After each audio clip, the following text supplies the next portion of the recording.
안녕하세요. 유튜브 왈가왈부를 진행하는 유영호입니다. 오늘은 그 임시정부 기념사업회 이쪽하고 같이 해서 북에 대해서 우리가 좀 기존에 몰랐던 것들, 너무 그 과거 고난의 행군 시절에만 온통 언론 보도가 그렇다 보니까 거기에만 얽매여 있어 갖고요. 좀 변화되는 북, 아직도 뭐 형편이 넉넉진 않아요, 북이. 그렇지만은 어쨌든 변화되는 북에 대해서 좀 알아보고 그 힘의 원천이 어디 있는지에 대해서 제가 아는 대로 한번 좀 설명을 드리려고 하고요.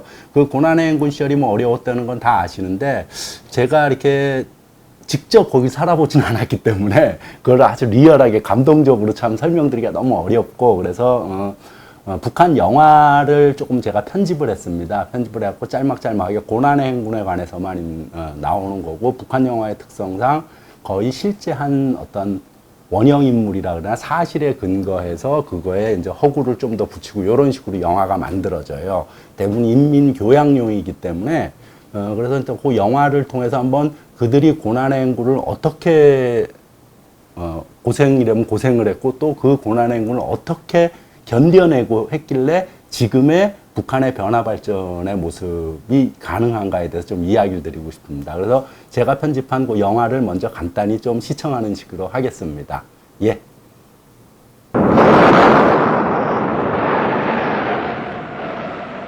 우리 혁명 역사에서 또 한 차례 고난의 행군으로 불리우던 90년대 중반기, 이 땅에는 준엄한 시련의 날과 달들이 끝없이 흘러갔다.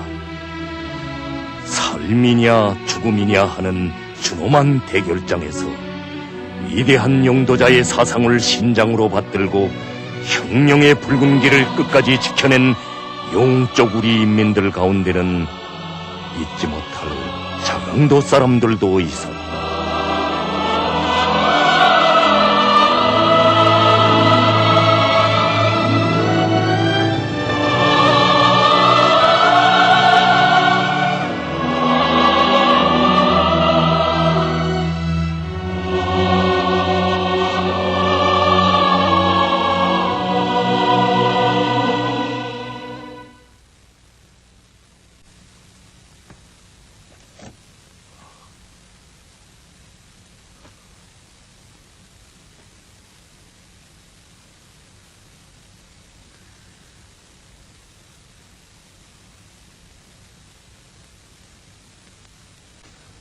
여단정 동지,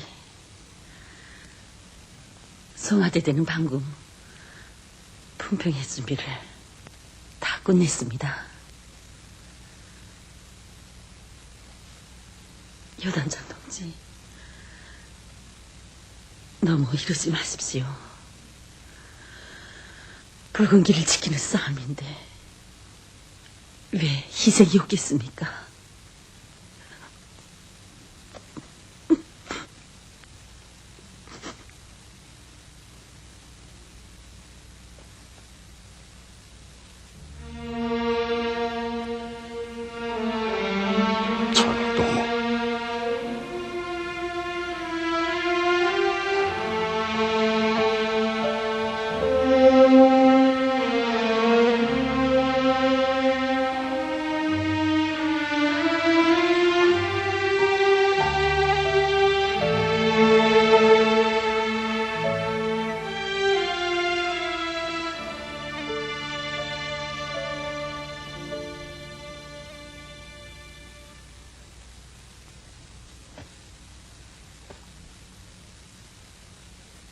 우린 방금 희생된 동지의 시신을 온 땅에 묻었습니다.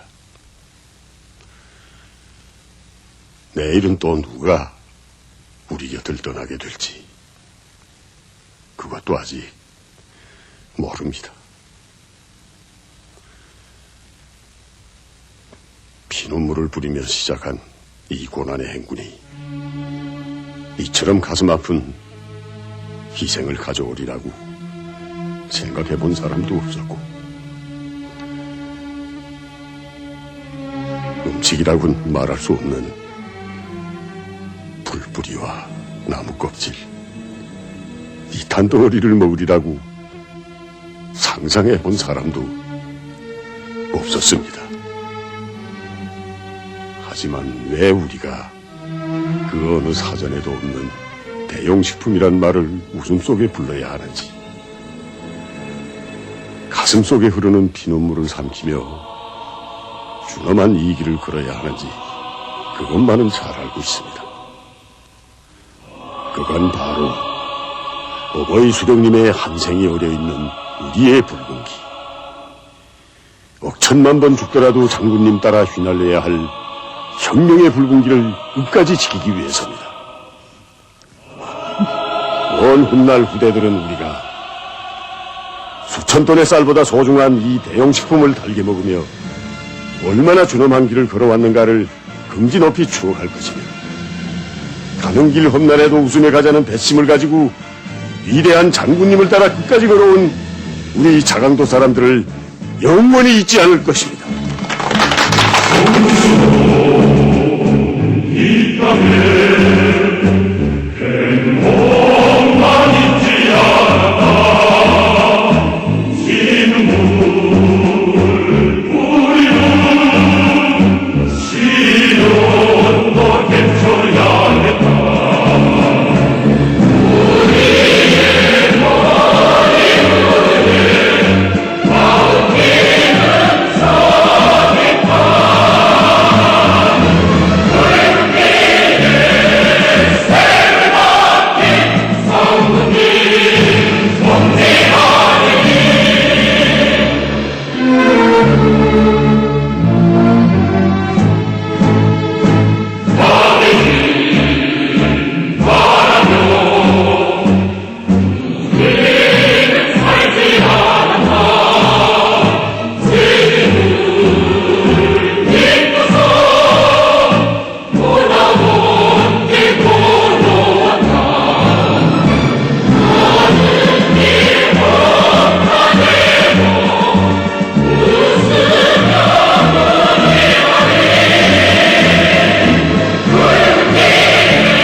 위원장 어른이 어떻게?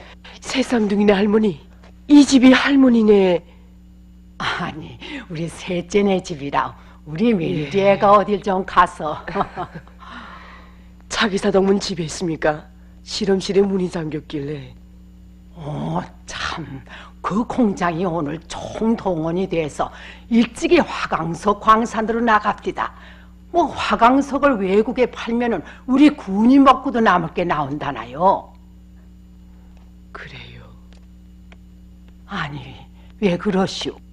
무슨 일이 있나요? 아무것도 아닙니다. 참, 이렇게 왔던 김에 집 구경을 해도 되지요? 아유, 그렇지 않고. 자, 어서 들어가십시다.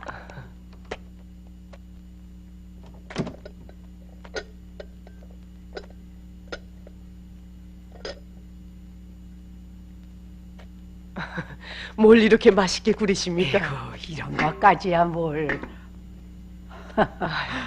뭘 합니까, 어머니? 우리 장군님께서는 인민들의 집을 찾으실 때마다 제일 먼저 가마뚜껑부터 열어보신다고 하지 않습니까?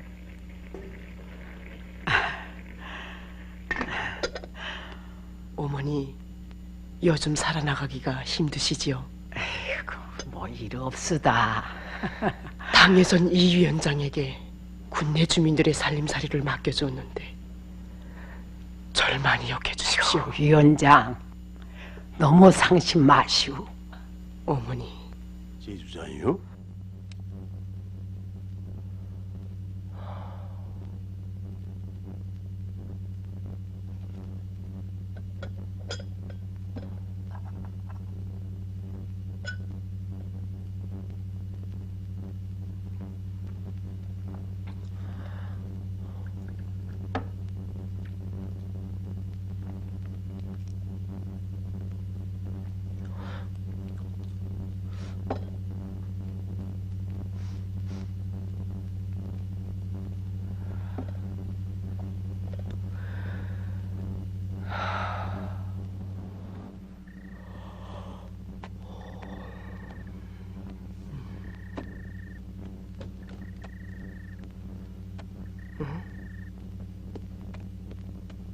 아니, 새쌍둥이 할머니 아니세요? 아이고나 위원장, 이거 저녁 늦도록 수고하시는만 이거 안 됐수다. 빈집에 이렇게 들이닥쳐서 줄창 나다니는 위원장에게 더운 밥이라도 한 끼 대접하고 싶어서. 고맙습니다, 어머니. 참, 군대에 나간 새쌍둥이한테선 소식이 오는가요? 오고 말고. 아니 글쎄 우리 새 쌍둥이가 장군님을 모시고 기념사진을 찍었다질 않소. 어머니, 기쁘시겠습니다. 예, 자 어서 내려오라고. 아니, 고구마구만요. 그 위원장 어른이 우리 마을에 왔을 때 고구마를 하도 좋아하길래. 고맙습니다. 참. 그 위원장 아들이 집에 와서 기다리다가 써놓고 간 편지세. 우리 주송이가요? 예.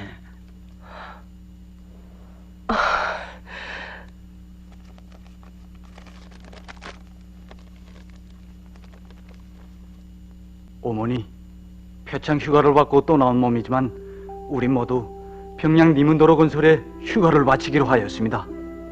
참 어머니, 난 오늘 달아저씨를 만나 우연히 혜중 누나의 소식을 들었습니다. 저도 평양에 올라가면 찾아보겠습니다. 혜중 누나도 언젠가는 어머니를 이해할 겁니다. 그도 영웅인 아버지 딸이 아닙니까? 어머니, 이 아들이 부탁입니다. 우리 장군님을 위해 더 많은 일을 하여 주십시오. 아들 주성올림.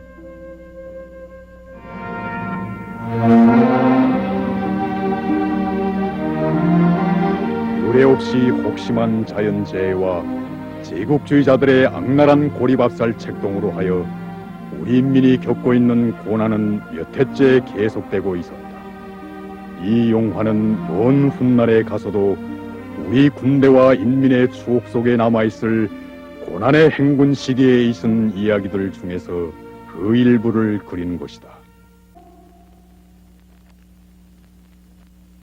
조선인민군 최고사령관 명령, 조선인민군 육해공군 및 각급 군사학교 장병들을 사회주의 농촌지원에 총동원할 때 대하여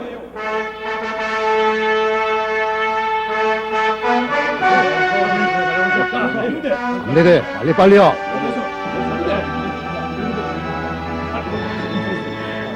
여보, 은정의 어머니를 잘 돌봐주고 알겠어요. 걱정 마세요. 수고라. 네.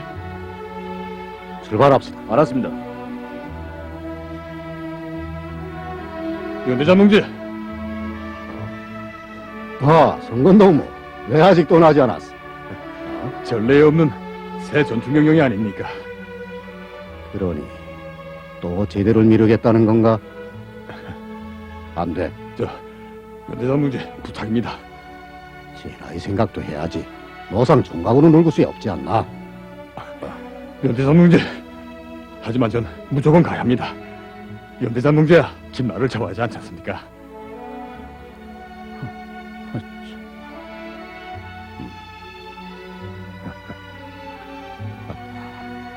다음. 예. 이거 정말 고맙습니다. 오늘날 천대와 쌀은 장군님 결사오미와 사회주의 조국 사수의 결정적 담보이다. 농업 전선도 우리가 맡아야 한다.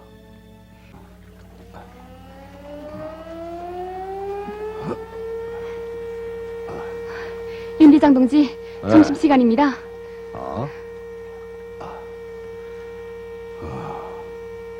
벌써 이렇게 됐는가? 자, 빨리 나가. 소대장 노무, 식사를 하기요. 알았습니다. 식사 시간. 수고했어요, 형님. 알겠어요. 세나다, 거기 있지? 종아, 빨리. 윤대장 동지, 우리 갑시다. 갑시다. 이쪽으로 오십시오. 네, 동무들, 오늘은 나하고 식사를 같이 하자고. 이롭습니다. 이롭습니다. 이렇게 하자, 윤대장 동지. 저 윈통이하자. 식사 많이 하십시오. 자, 빨리 가자.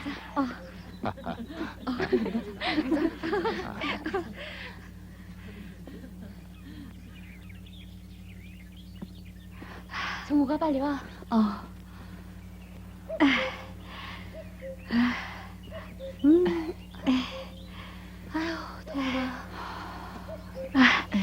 자, 먹자.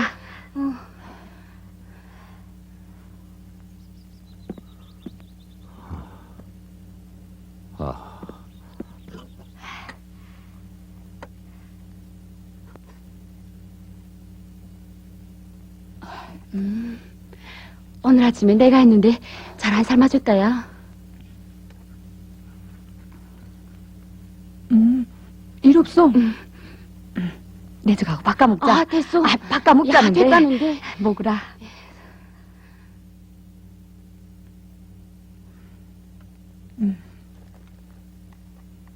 보시라.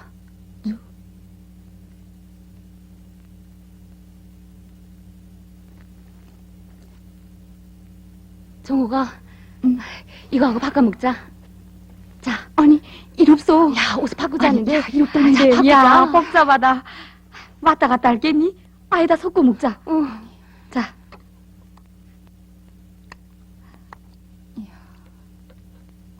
그것도. 자, 숟갈로. 별 맛이다야. 자, 자.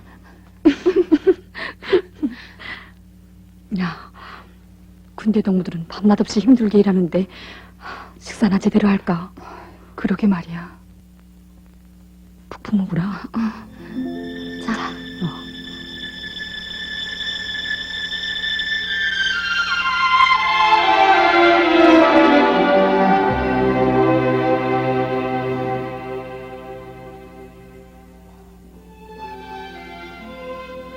아니, 현대장 동지가?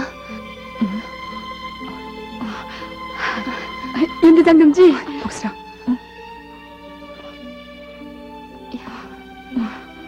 현대장 동지.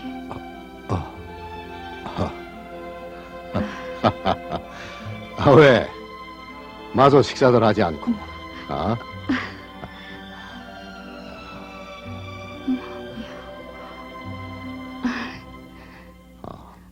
됐습니다.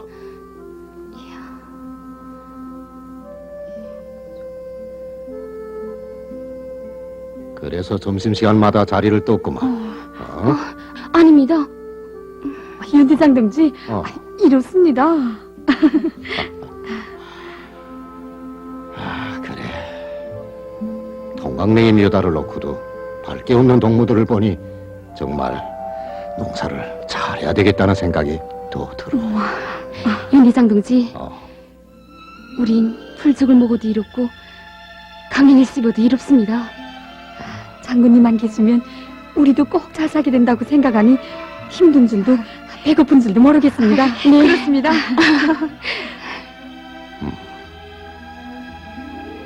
그래. 그렇지 않고. 자, 식사도 가. 어서.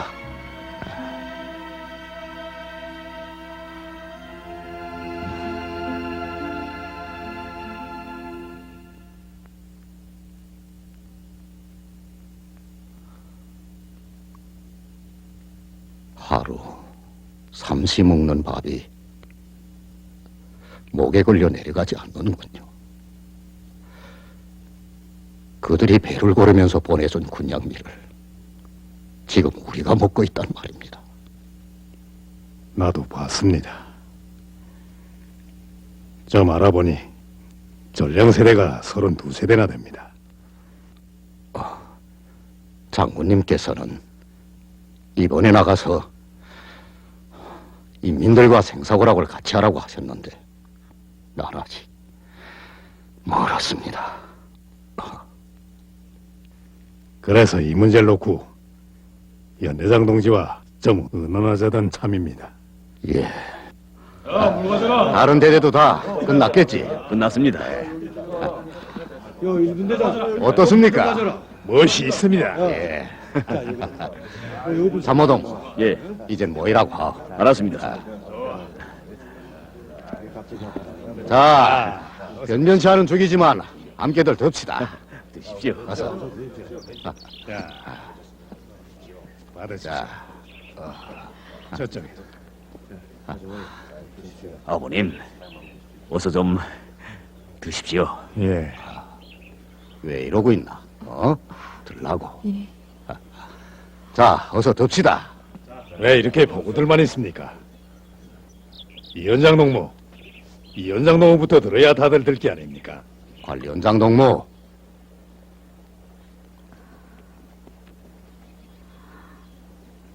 다들 들자요.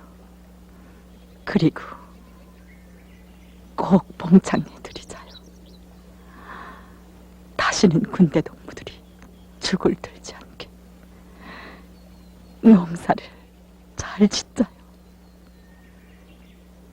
옳거리. 예로부터 백성은 군사를 먹여왔건만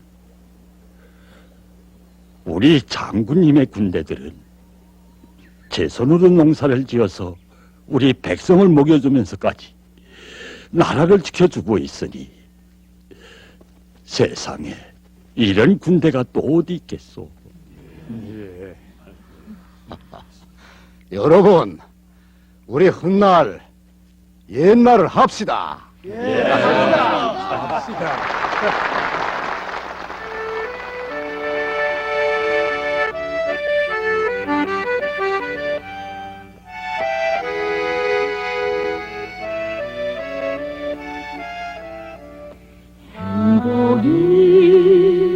넘칠 때 오감중 웃음꽃 피웠다면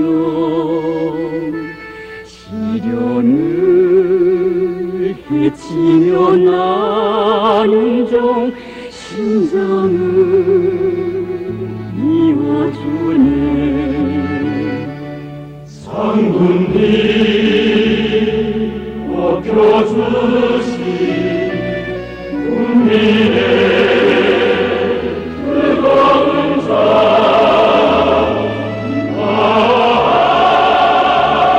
이 땅에만 피는 꽃이여라. 종기 푼 아버지 품에 손 자식들 중도 깊어 나누는 밥 한 수루에도 사랑이 넘쳐나네. 장군님 꼽혀주신 국민의 뜨거운 정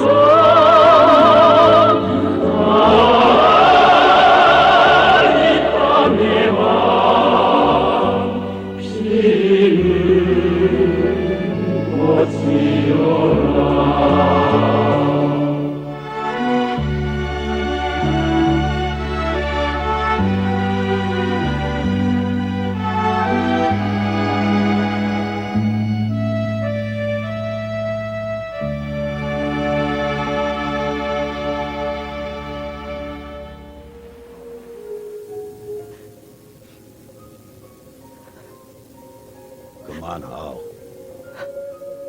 중지공문서를 일시 보류시켰다면 목적은 실현되지 않았어. 언제 송단동매의 눈물도 스며 있다고 생각하니 고맙소.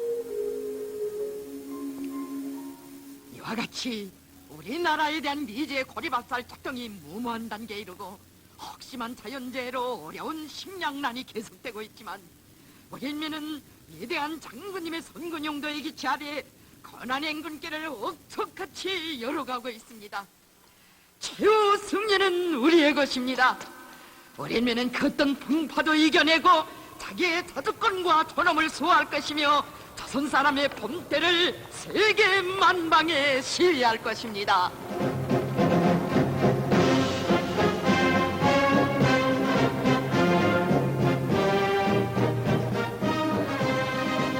엄마! 삼순아, 너 왜 그러니? 언니, 배고파서 창피하지도 않니? 일어나라. 언니. 어서.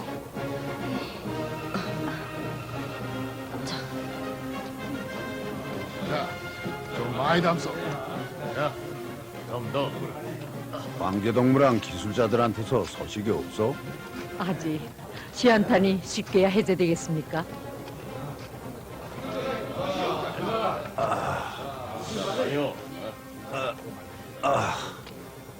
아니, 책임있어 동지, 왜 그럽니까? 아니, 예? 어디 맞습니까? 혹이 져서 그런가? 아니, 요새 이 왼다리가 왜 맥을 못 추고 이 모양일까? 환갑인데 그거야 윤세 탓이지 뭡니까? 연세 탓? 예. 오른다리는 연세가 같은데 멀쩡하지 않소? 얘가 태어날 때 왼다리부터 먼저 나왔는가? 김성지, 갑시다. 됐어. 이제 나마땅 돼야지. 수고했어요. 예, 두콩아. 이승희, 숨어. 왜요? 아, 빨리 숨으라는데. 할아버지, 안녕하십니까? 오냐. 그런데 무슨 일로 오셨습니까? 그런 건 묻는 게 아니다. 그래, 너 색시감이 생겼다면서? 어머나. 어떻게 생기나인지 한번 봤으면 좋겠다. 그래, 당원이라면서. 예, 그런데 넌 뭐냐? 저야 뭐 아직. 팔싹두이 같은 녀석, 그 녀석. 아유. 네 망랑 동생도 1211고지에서 입당을 했다고 편지까지 왔다. 우리 마시네 집안에 너 하나 비당원이야. 도이거 떼원 이러는 게 이놈아, 내 말을 똑똑히 듣거라. 예, 듣고 있습니다. 입당은 사람의 궁세야. 건달꿈 같은 녀석. 그래, 알겠냐? 할아버지, 잘못했습니다. 아, 됐다. 그래, 책임이서 어른은 어디 계시냐? 좀 전에 집으로 가셨습니다. 자, 갑시다. 할아버지, 이리 주십시오. 일 없다. 내일이나 해라. 저길 보시오. 얼마나 굉장합니까?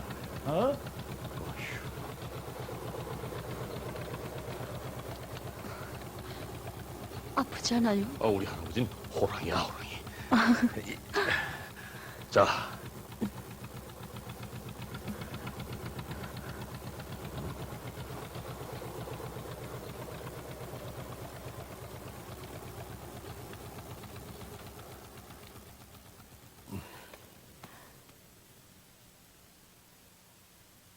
무슨 쌀을 이렇게?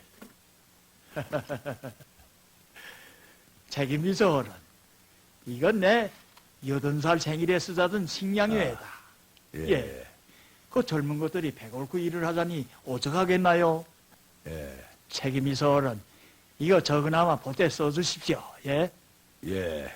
몸도 불편하신데 어려운 걸음을 하셨습니다. 아이, 무슨 말씀을.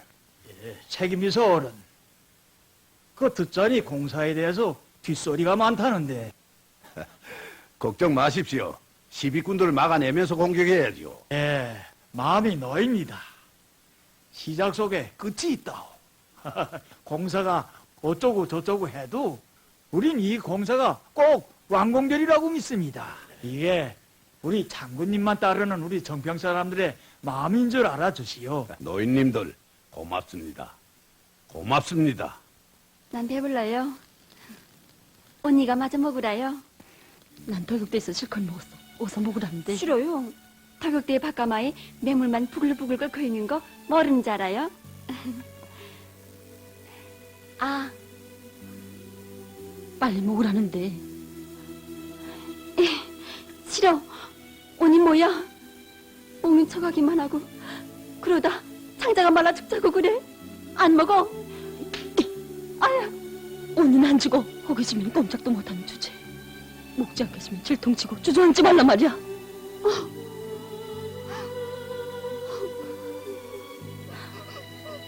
울리지 말아라. 오셨습니까? 삼순아.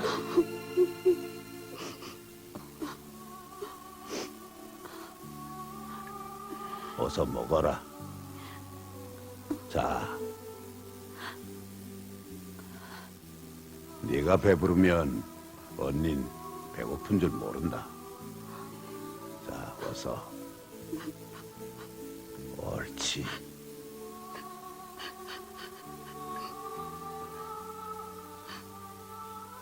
쌀이 떨어졌지? 아직 있습니다.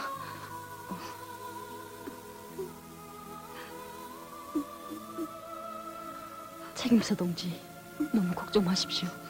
이런 고생은 참을 수 있습니다. 지금은 어려워도 앞으로 잘 살 수 있다고 생각하니 힘이 섰습니다. 네가 날 위로하는구나.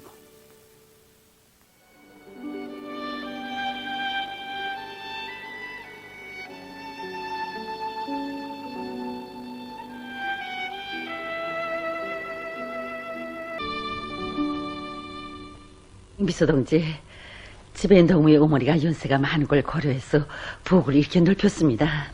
예, 공장에서 마음 먹고 새 집을 지어준 건 아주 잘한 일이요. 저희 미소동지도 시당에서 지원포를 싸줬으니 우리도 냅다 내민 겁니다.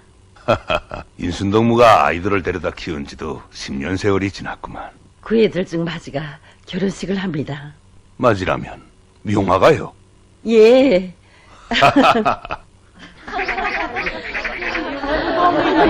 우리 언니 겁죠? 정말 겁다. 저쪽으로 데려다 주세요. 야, 오늘은 주인이 어서 들어가라고요. 예, 명화야. 이 기쁜 날 한마디 하렴. 아니, 저희가 우는 게 아닙니까? 명화야, 오늘같이 기쁜 날에야 웃어야지. 놔두라고. 아, 눈물이라는 게 슬퍼서만 흘리나? 하긴 그렇지. 저희 부모님들을 대신해서 이렇게 결혼식상도 차려주고 진심으로 축하해줘서 정말 고맙습니다.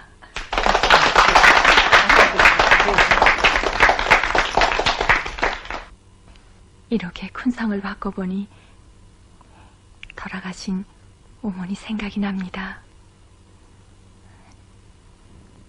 늘 바쁜 우리 어머니는 자식들한테 따끈한 밥상을 차려줄 때가 드물었습니다. 밤늦게야 집에 돌아와선 잠든 나와 동생들의 얼굴을 들여다보면서 모든 시름을 다 잊고 따뜻한 웃음을 짓고 나던 어머니였습니다.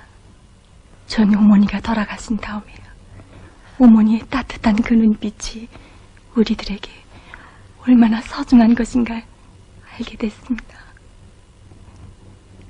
그런데 영영 다신 볼 수 없을 줄 알았던 어머니의 따뜻한 그 눈빛을 전 다시 찾았습니다. 공장을 짓느라고 밤늦게 합숙에 돌아와서 잠든 나와 동생들의 얼굴을 들여다보면서 모든 시름을 다 잊고 따뜻한 웃음을 짓고 나던 지배인 동지의 그 눈빛에서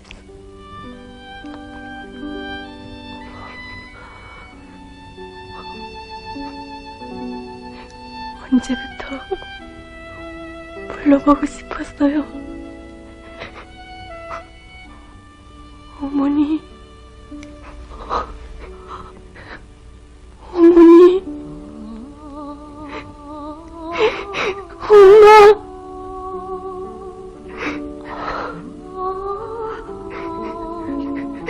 엄마야, 어머니, 엄마야, 엄마, 어머니.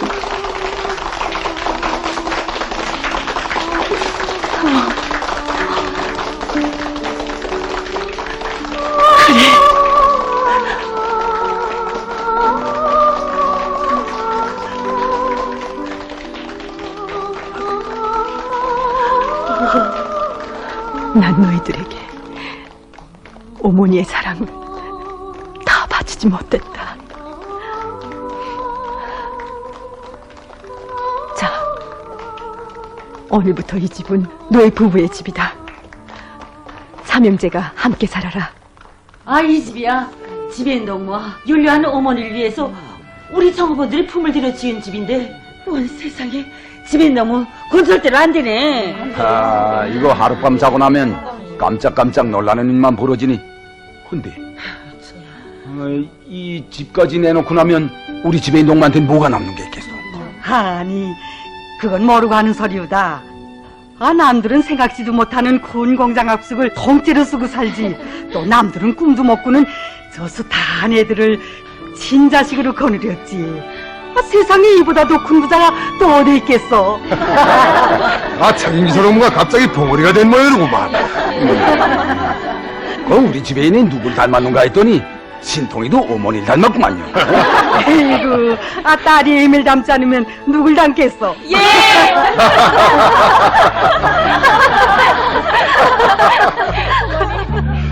속에 꽃이 핀다고 그 누가 믿으랴. 뜨거운 심장 불태워 푸른 싹 키우리. 장군님 뜻을 받들어가는 애국의 한길에서 지대의 꽃으로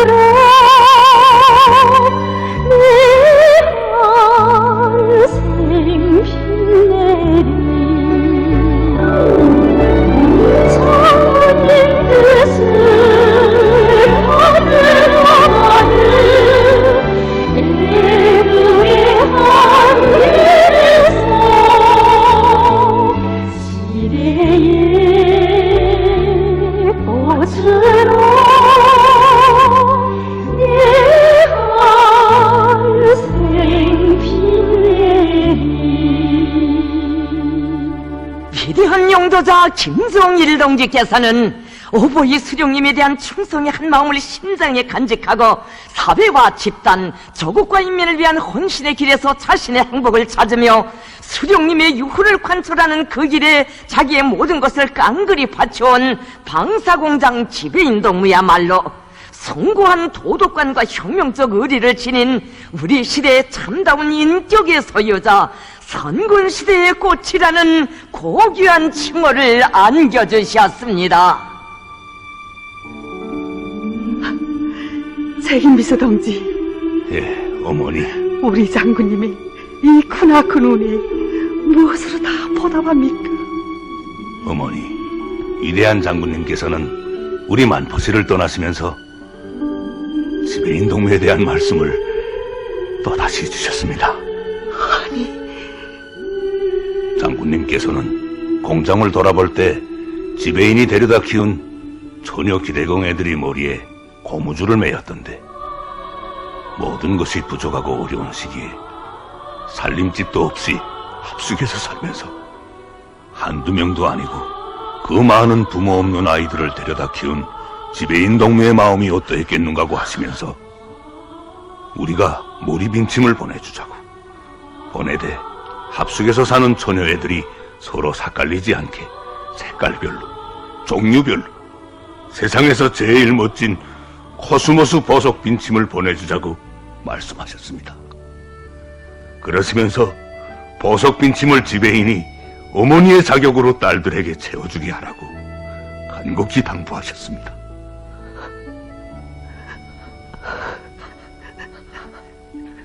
명호가 난 내 머리에 고무줄을 매준다.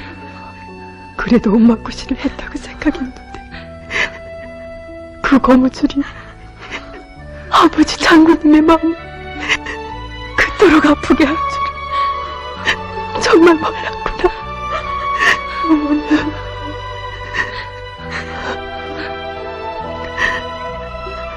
얘들아, 정녕 너희들의 친어머니 우리 장군님이시다. 아버지, 장군님!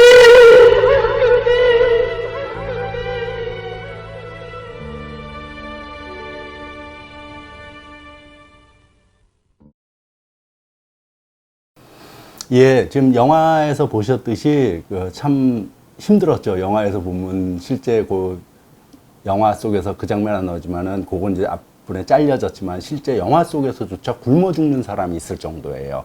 그 정도로 참 힘들었고 이랬던 건데, 지금 오늘 제가 하는 건 여기, 이 PPT가 여기 안 뜨나? 예, 빔에 띄워드리게 되면 그 빔 반사된 그 얼굴에 그냥 있어요. 본다고 네. 생각하고 하면 되는 거죠. 예, 다시 한번 해주세요. 예, 예. 예, 영화에서 보셨듯이 참 혹독했어요. 고난의 행군은 참으로 혹독했지만은, 영화에서도 보시지만 참 그런 집단적인 모습들. 같이, 우리가 왜, 남들 다 같이 굶으면 굶을 수가 있는데 같이 어려우면 남들은 잘 먹고 불평등이죠. 이러면은 그 남들은 3끼 먹는데 난 2끼 먹으면 진짜 억울하고 항상 배고프고 이런 것처럼 그들이 어쨌든 같이 영화 속에서 보듯이 같이 이 어려움을 견뎌내고 이런 장면들을 본 겁니다. 뿐만 아니라 그 영화에서 이제 맨 마지막 장면에서는 이제 하나의 예시로 나타냈지만은 그 실제 인물이에요. 그런 그 고아들을, 그 처녀 지배인입니다. 고아들을 수십 명을 자기 고아 입양을 한 거예요. 예. 그런 식으로 버텨낸 겁니다. 그러니까 아이들이 뭐 부모 잃고도 그렇게 버텨내고, 그런 끈끈함이라면 끈끈함이 이런 거고요. 어쨌든 북에 대해서 우리가 이제부터 그러면 그들이 이렇게 고난의 행군을 버텨냈고 저런 힘이 있었기 때문에 그 어려움을 극복해내는 과정에서도 자기 자신을 잃지 않으려고, 그리고 쭉 그 이후 사회 건설이라 그래야 되나, 그걸 했기 때문에 지금의 북한이 가능한 겁니다. 그래서 여기 이제 예시했듯이 여기 이제 저보다 앞서서 먼저 강연해 주신 분이에요. 두 분 또 마침 강연해 주셨기 때문에 제가 이분들을 가져온 건 아닌데, 이 그림에서 김태형 박사님께서는 북에 관한 우리 사회는 거대한 정신병동이다 그래요. 모든 것이 합리적으로 정상적으로 사고하다가도 북한 이야기만 나오면은 그 합리적인 사고 방식이 멈춰버려요. 우리나라 사회에서는. 북한에 대해서는 이상한 잣대를 들이대고 있고, 그리고 쟤들은 저래. 상식적으로 불가능한 것도 쟤들은 가능해. 이런 식인 거고. 그러니까 예전에 뭐 ICBM, 대륙간 탄도미사일 2011년도인가 아마 그쯤 될 겁니다. 대륙간 탄도미사일 그거 한다 그랬을 때 저거는 종이로 만든 미사일이다라고 요미우리 신문이 그걸 보도하고 조선일보가 받아쓰고 막 이런 식이었죠. 가짜다. 핵실험조차도 그때 같이 북한이 하는 건 다 이상하게 생각을 해요. 좀 정상적으로 합리적으로 사고를 하다가도. 그래서 그 김진양 교수가 흔히 주는 말씀이 그거예요. 우리가 아는 북한은 없다. 온통 그 허구로 만들어졌고 방공교육 속에서 만들어진 그런 것이 계속 수십 년간, 한 70년간 누적되다 보니까 이제는 모든 것이 불합리하게 판단을 하게 되는 겁니다. 그래서 신은미 씨가 아예 책 제목으로, 신은미 씨 아시죠? 그 재미동포 여기서 대동강 맥주가 맛있다고 해서 그게 친북적이다 뭐 이러면서 강제 출국당하신 분, 신은미 씨가 쓴 책 우리가 아는 북한은 없다. 그렇습니다. 현실은. 예. 그러면 이제 고난의 행군을 이렇게 버텨왔는데 지금 그럼 북한은 어떤가의 모습을 좀 보겠습니다. 이 카피는 문재인 대통령이 2년 전이죠. 2년 전에 평양에 가서 방북해서 평양 능라도 경기장이죠. 5.1 경기장. 공식 명칭은 5.1 경기장입니다. 그 5.1 경기장에서 15만 북한 인민들 앞에서 한 연설 중에 여러분들도 이런 거 기억나시는 분들이 있을 겁니다. 어려운 시절에도 민족의 자존심을 지키며 끝끝내 스스로 일어서고자 하는 불굴의 용기를 모았습니다라고 문재인 대통령이 이야기한 거예요. 그래서 평양에 도착해서 쭉 보면서, 물론 뭐 연설문 미리 썼겠지만은 이런 식으로 쭉 연설문인데, 이 문재인 대통령이 한 이야기를 한번 구체적으로 이게 어떻게 가능했는지에 대해서 제가 한번 이야기를 해보려고 하는 겁니다. 지금 북한의 모습은 이렇습니다. 지금 보여지는 요 거리가 여명거리예요. 여명거리고 2017년도에 이 거리가 완공된 겁니다. 그리고 2018년도에 문재인 대통령이 평양에 갔을 때 여러분들 다 기억하시겠지만은 카퍼레이드 한 곳이 바로 이곳입니다. 네, 여명거리에서 카퍼레이드를 벌인 거예요. 그리고 2012년도에 창정거리, 이게 당시에 이제 이거 뉴스에 창정거리 막 만들어지고 이랬을 때는 이때부터 이제 1990년대 중반부터 94년에 김일성 주석이 사망을 하고 95년도 막 이태 동안 두 해에 걸쳐서 큰 그때 홍수 뭐 그런 태풍인가 뭐 이런 거랑 가뭄이랑 해서 아예 이 어마어마한 자연재해를 겪으면서 이제 김일성 주석이라는 상징적 구심점을 잃은 그런 거와 자연재해와 또 그것보다는 더 크게 본질적으로 사회주의권이 붕괴하면서 이 국제적인 교역이나 이런 것들이 다 봉쇄되고 미국 제재가 가속화되고 이러면서 이제 고난의 행군을 겪고 아까 그 영화에서 보셨듯이 그런 어려움을 겪은 거고 이게 얼추 한 10여 년쯤 지난 거죠. 2012년이면은 한 15, 16년쯤 지나서 이제 이 북한이라는 사회가 조금씩 일어난다 그래야 되나? 요 시기입니다. 요 시기가 이 창정거리가 첫 번째 만들어지고 왼쪽에 보이는 그 삼각형의 높은 빌딩이 유경 호텔인 거고요. 그런 거고. 그러면서 2015년도에는 바로 이게 미래과학자 거리가 만들어진 겁니다. 예. 미래과학자 일종의 그 하나의 조그만 평양의 신도시라 그래야 되나? 이게 이제 김책공대가 이쪽에 있는 곳이에요. 그래서 주로 김책공대 교수진이나 뭐 관계자들이 있는 빌딩인 거고 저 맨 우측에 높은 거 2개 빌딩이 그겁니다. 김책공대 교직원 빌딩인 거, 이 살림집이고 예. 그런 식이고 요거는 양강도 삼지연시예요. 양강 삼지연이라는 거는 뭐 아시는 분은 아시겠지만 백두산 아래입니다. 아랫마을이에요. 백두산 바로 아랫마을인 거고 그 문재인 대통령이 백두산 가셨지 않습니까? 그 등반했을 때 그 평양에서 삼지연 공항에 내려갔고 그 이제 백두산으로 올라간 거예요. 그때에 이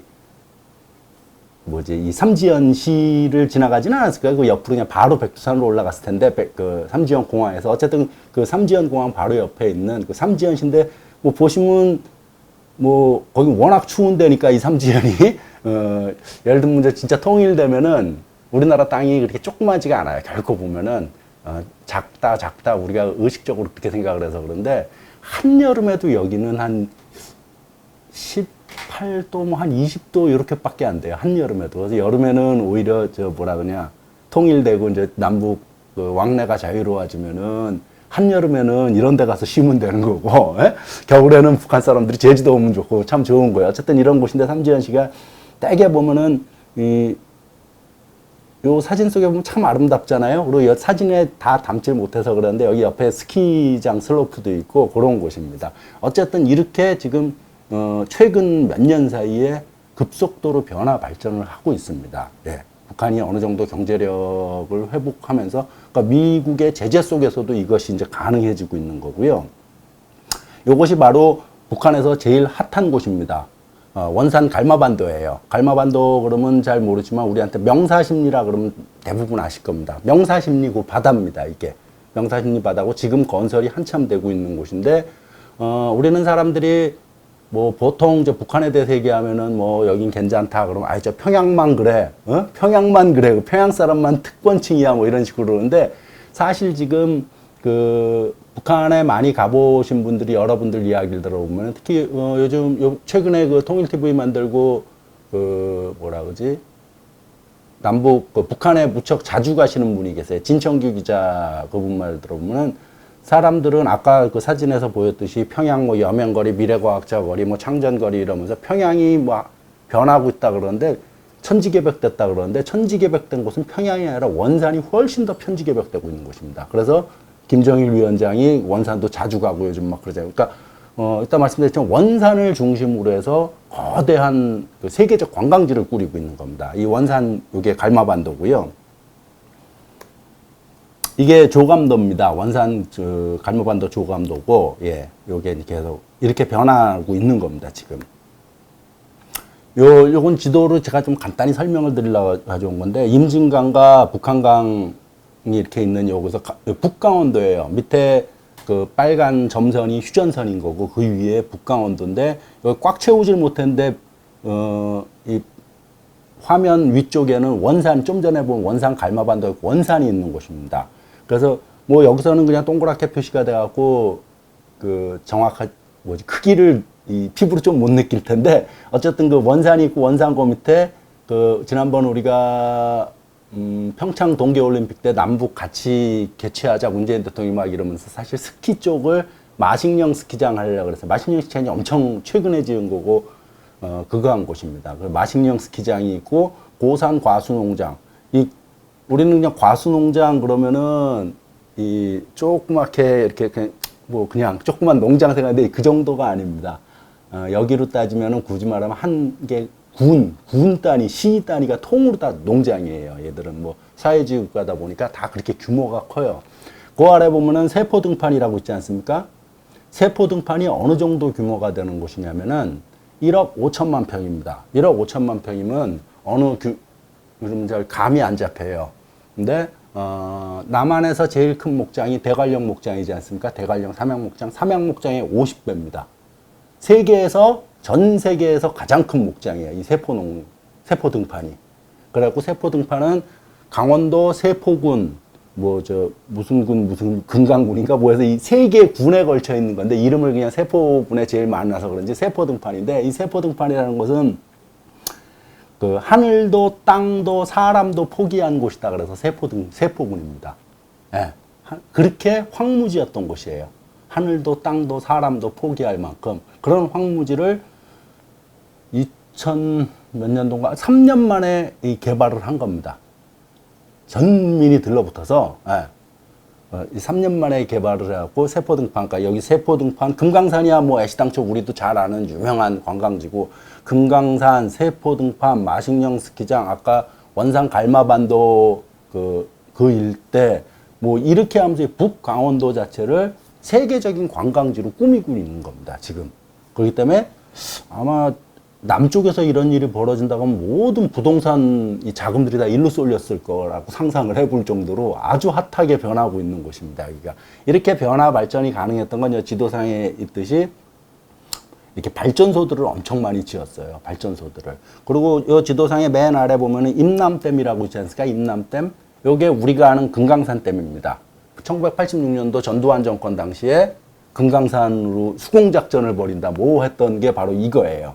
그래서 금강호 물이 엄청 큰 거거든요. 이 금강호, 이 지도상에 있는 이렇게 봤으면 잘 모르겠는데, 요 밑에 소양강 댐이 있고 화천댐이 있어요. 요 밑에, 바로 아래. 그런데 그 소양강 댐도 소양강호가 있고, 화천호인가? 그 댐들이 물을 막아놓은 거 아닙니까? 두 개의 큰 저수지. 그 두 개를 합친 것보다 더 커 보여요. 그냥 눈으로 봐도. 그 정도로 큰 곳인데, 그래서 이제 당시 일로 수공작전을 한다 이래갖고 막 어린애 코 묻은 돈까지 다 그 성금으로 모아서 댐 짓고 그랬는데, 이 댐은 그럴 용도로 지은 게 아니라 위에 지도에 있듯이 점선으로 표시되어 있듯이 이 댐을 막고 원산 쪽으로 45km 지하 수로를 건설한 겁니다.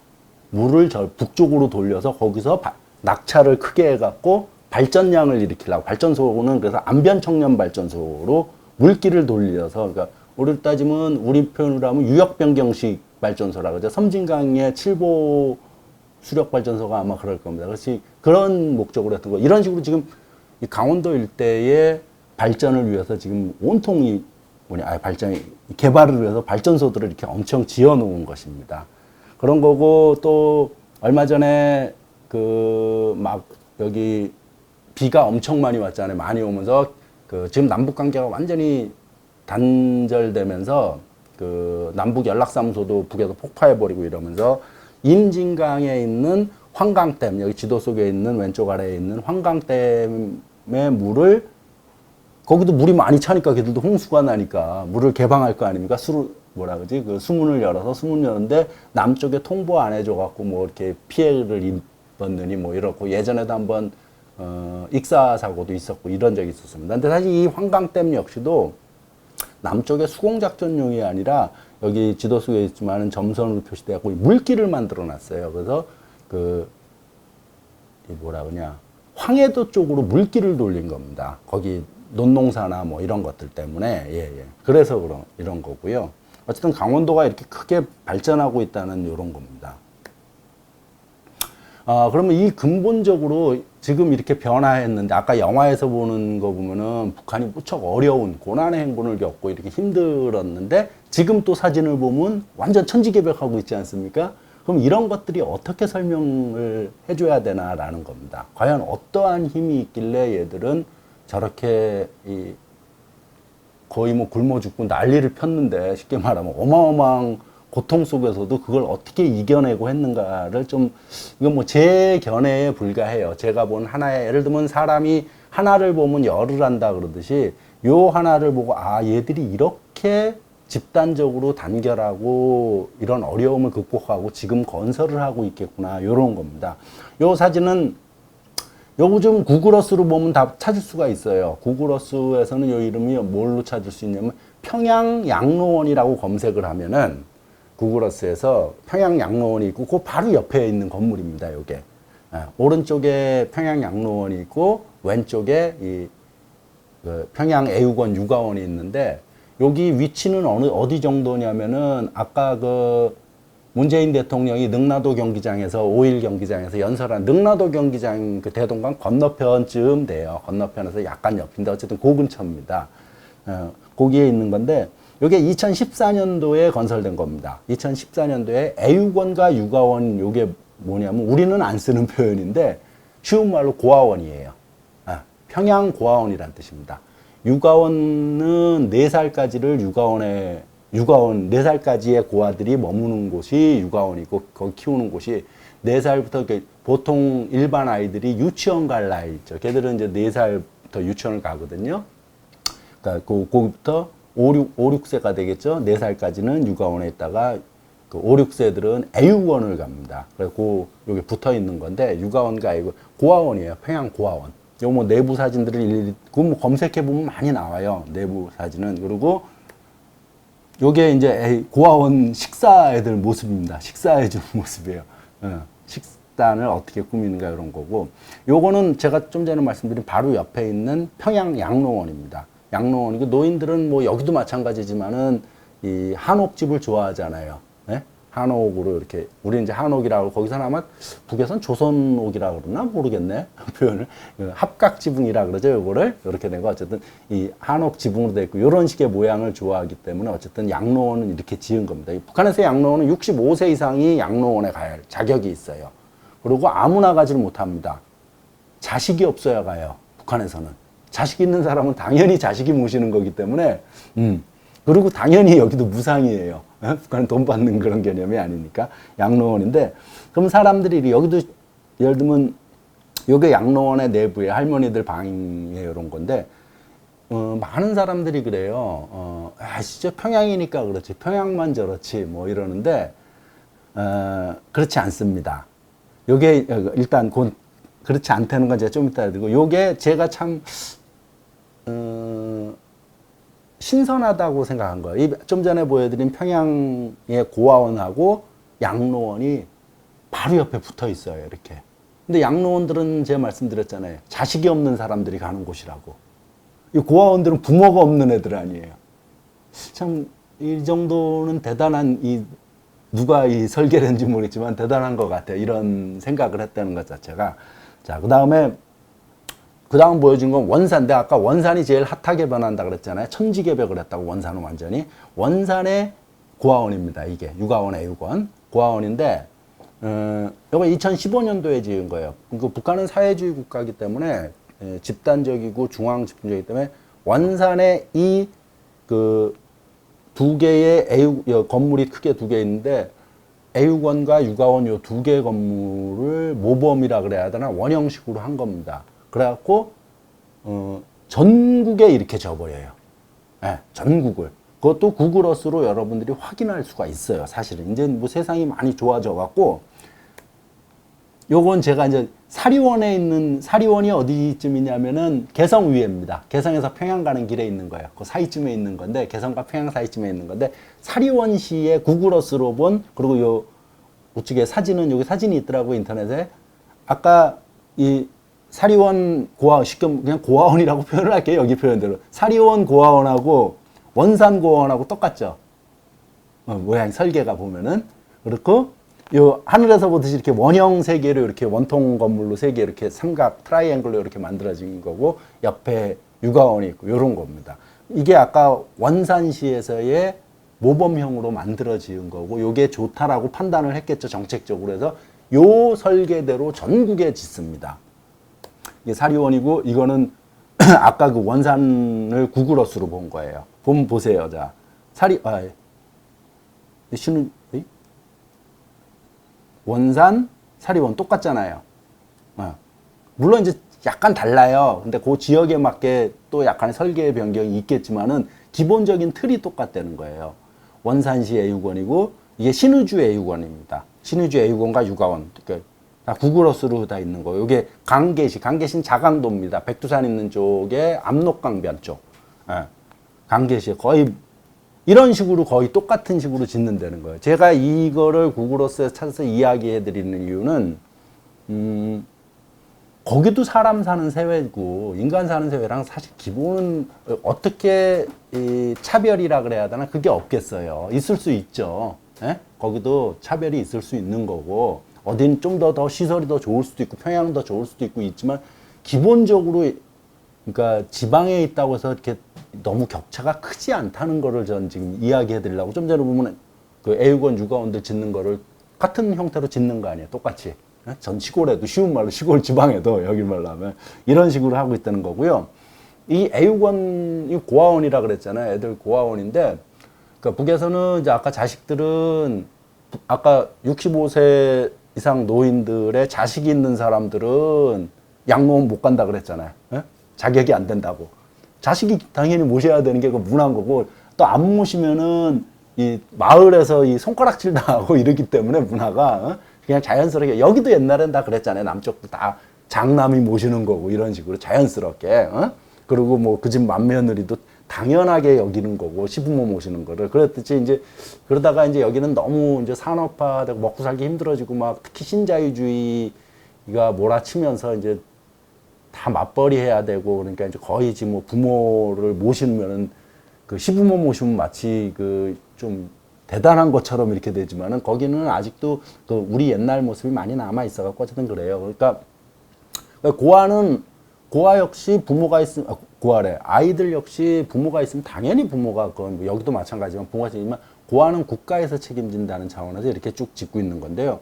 북한의 고아 정책을 한번 쭉 보면 제가 누누이 말씀드리지만 하나를 보면 열을 한다고 그런 겁니다. 자, 요거는 그 클라크 유엔군 사령관입니다. 전쟁 때 정전협정에 서명한 사람이에요. 이 사람이.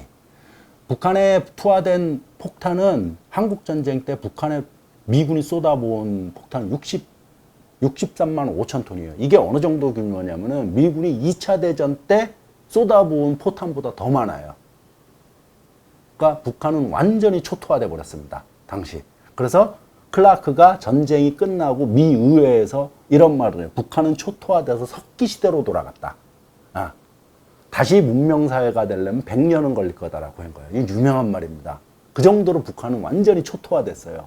그래갖고 실제로 미군 비행기들이 폭격기가 갔다가 폭탄 안 떨어뜨리고 온 적도 있다 그러죠. 떨어뜨릴 데가 없다. 이미 다 박살났기 때문에 대도시들은 어쨌든 이 클라크가 한 유명한 말이에요. 북한은 초토화되어 석기 시대로 돌아갔다. 100년은 걸릴 거다. 문명사회가. 어쨌든 그런 북한 사회가 지금 100년도 안 돼서 지금 어쨌든 뭐죠 핵도 개발하고 뭐 난리가 아닙니다. 어쨌든 그런 건데 이때 그 생각을 해야 돼요. 우리가 전쟁 때 보면 한 300만쯤이 얼추 국방부가 이 통계를 보면 한 300만쯤이 사상자가 발생했다 그럽니다. 6.25 전쟁으로 해서. 근데 당시 인구가 지금도 그렇지만은 한 남쪽이 38선 이남이 한 3분의 2고 북쪽은 3분의 1 정도밖에 안 돼요. 지금도 마찬가지듯이. 여기가 지금 뭐 8천만이고 북한이 2,700만인가 뭐 요즘 된다 그러잖아요. 그렇듯 2,700만인가? 그러니까 남쪽 인구가 2배가 많아요. 근데 주 폭격은 북한에 벌어졌고 희생자들은 그래서 남쪽 통계도 그래요. 그러니까 300만 희생자 중에 200만이 북한 희생자입니다. 네. 얼추. 그러니까 북한이 인구가 적은데 여기에 2배의 희생이 생긴 거예요. 그 논리를 논리적으로 수학이라 그래야 되나 분석을 해보면 고아도 거기가 2배가 발생한 겁니다. 그렇겠죠, 상식적으로. 거기 더 많은 희생자가 여기보다 2배 이상 더 사상자가 발생했으면 몇 명일지 몰라도 그냥 확률적으로 거기도 고아도 더 많이 발생했다는 거예요, 여기보다. 근데 이 고아를 어떻게 처리했냐는 겁니다. 그래서 지금 우리나라 같은 경우는 남쪽 이승만 정부 때는 고아를 다 해외 입양시키는 방식을 선택했죠. 다 아시다시피. 그래갖고 이건 2017년도에 그 이경은 박사가 그 연구 논문한 건데요. 연구한 건데 해외 입양 아동의 40%가 대한민국입니다. 지금 전 세계에 50만 명의 해외 입양 아동인데 그 중에 20만 명이 대한민국 출신들이에요. 그래서 우리가 가장 참 창피한 말이죠. 고아 수출국 1위입니다. 그리고 이 고아 수출국 1위라는 이 뭐 영예라 그래야 되나? 영예는 아니고 뭐라 그래야? 불명예, 치욕이라면 치욕 뭐 이런 거는 지금 제가 말씀드리고 있는 이 순간에도 세계 고아 수출국 1위입니다. 지금 이 순간도. 참 안타까워요. 근데 그럼 북한은 전쟁 고아를 어떻게 처리했나를 봐야 됩니다. 추상미 감독 여러분들 다 아시죠? 예전에 탤런트하고 추송 그 유명한 추송 연극 배우 딸 추상미 씨가 우연히 이런 자료를 본 겁니다. 북한에서는 전쟁 고아를 우리는 입양을 시켰어요. 좀 나쁘게 표현하면 팔아버렸어요. 해외에다가 고아 수출해버렸어요. 고아 수출국이라 그러잖아요, 우리 흔히. 근데 추상미 감독 보니까 북한은 팔지 않았네.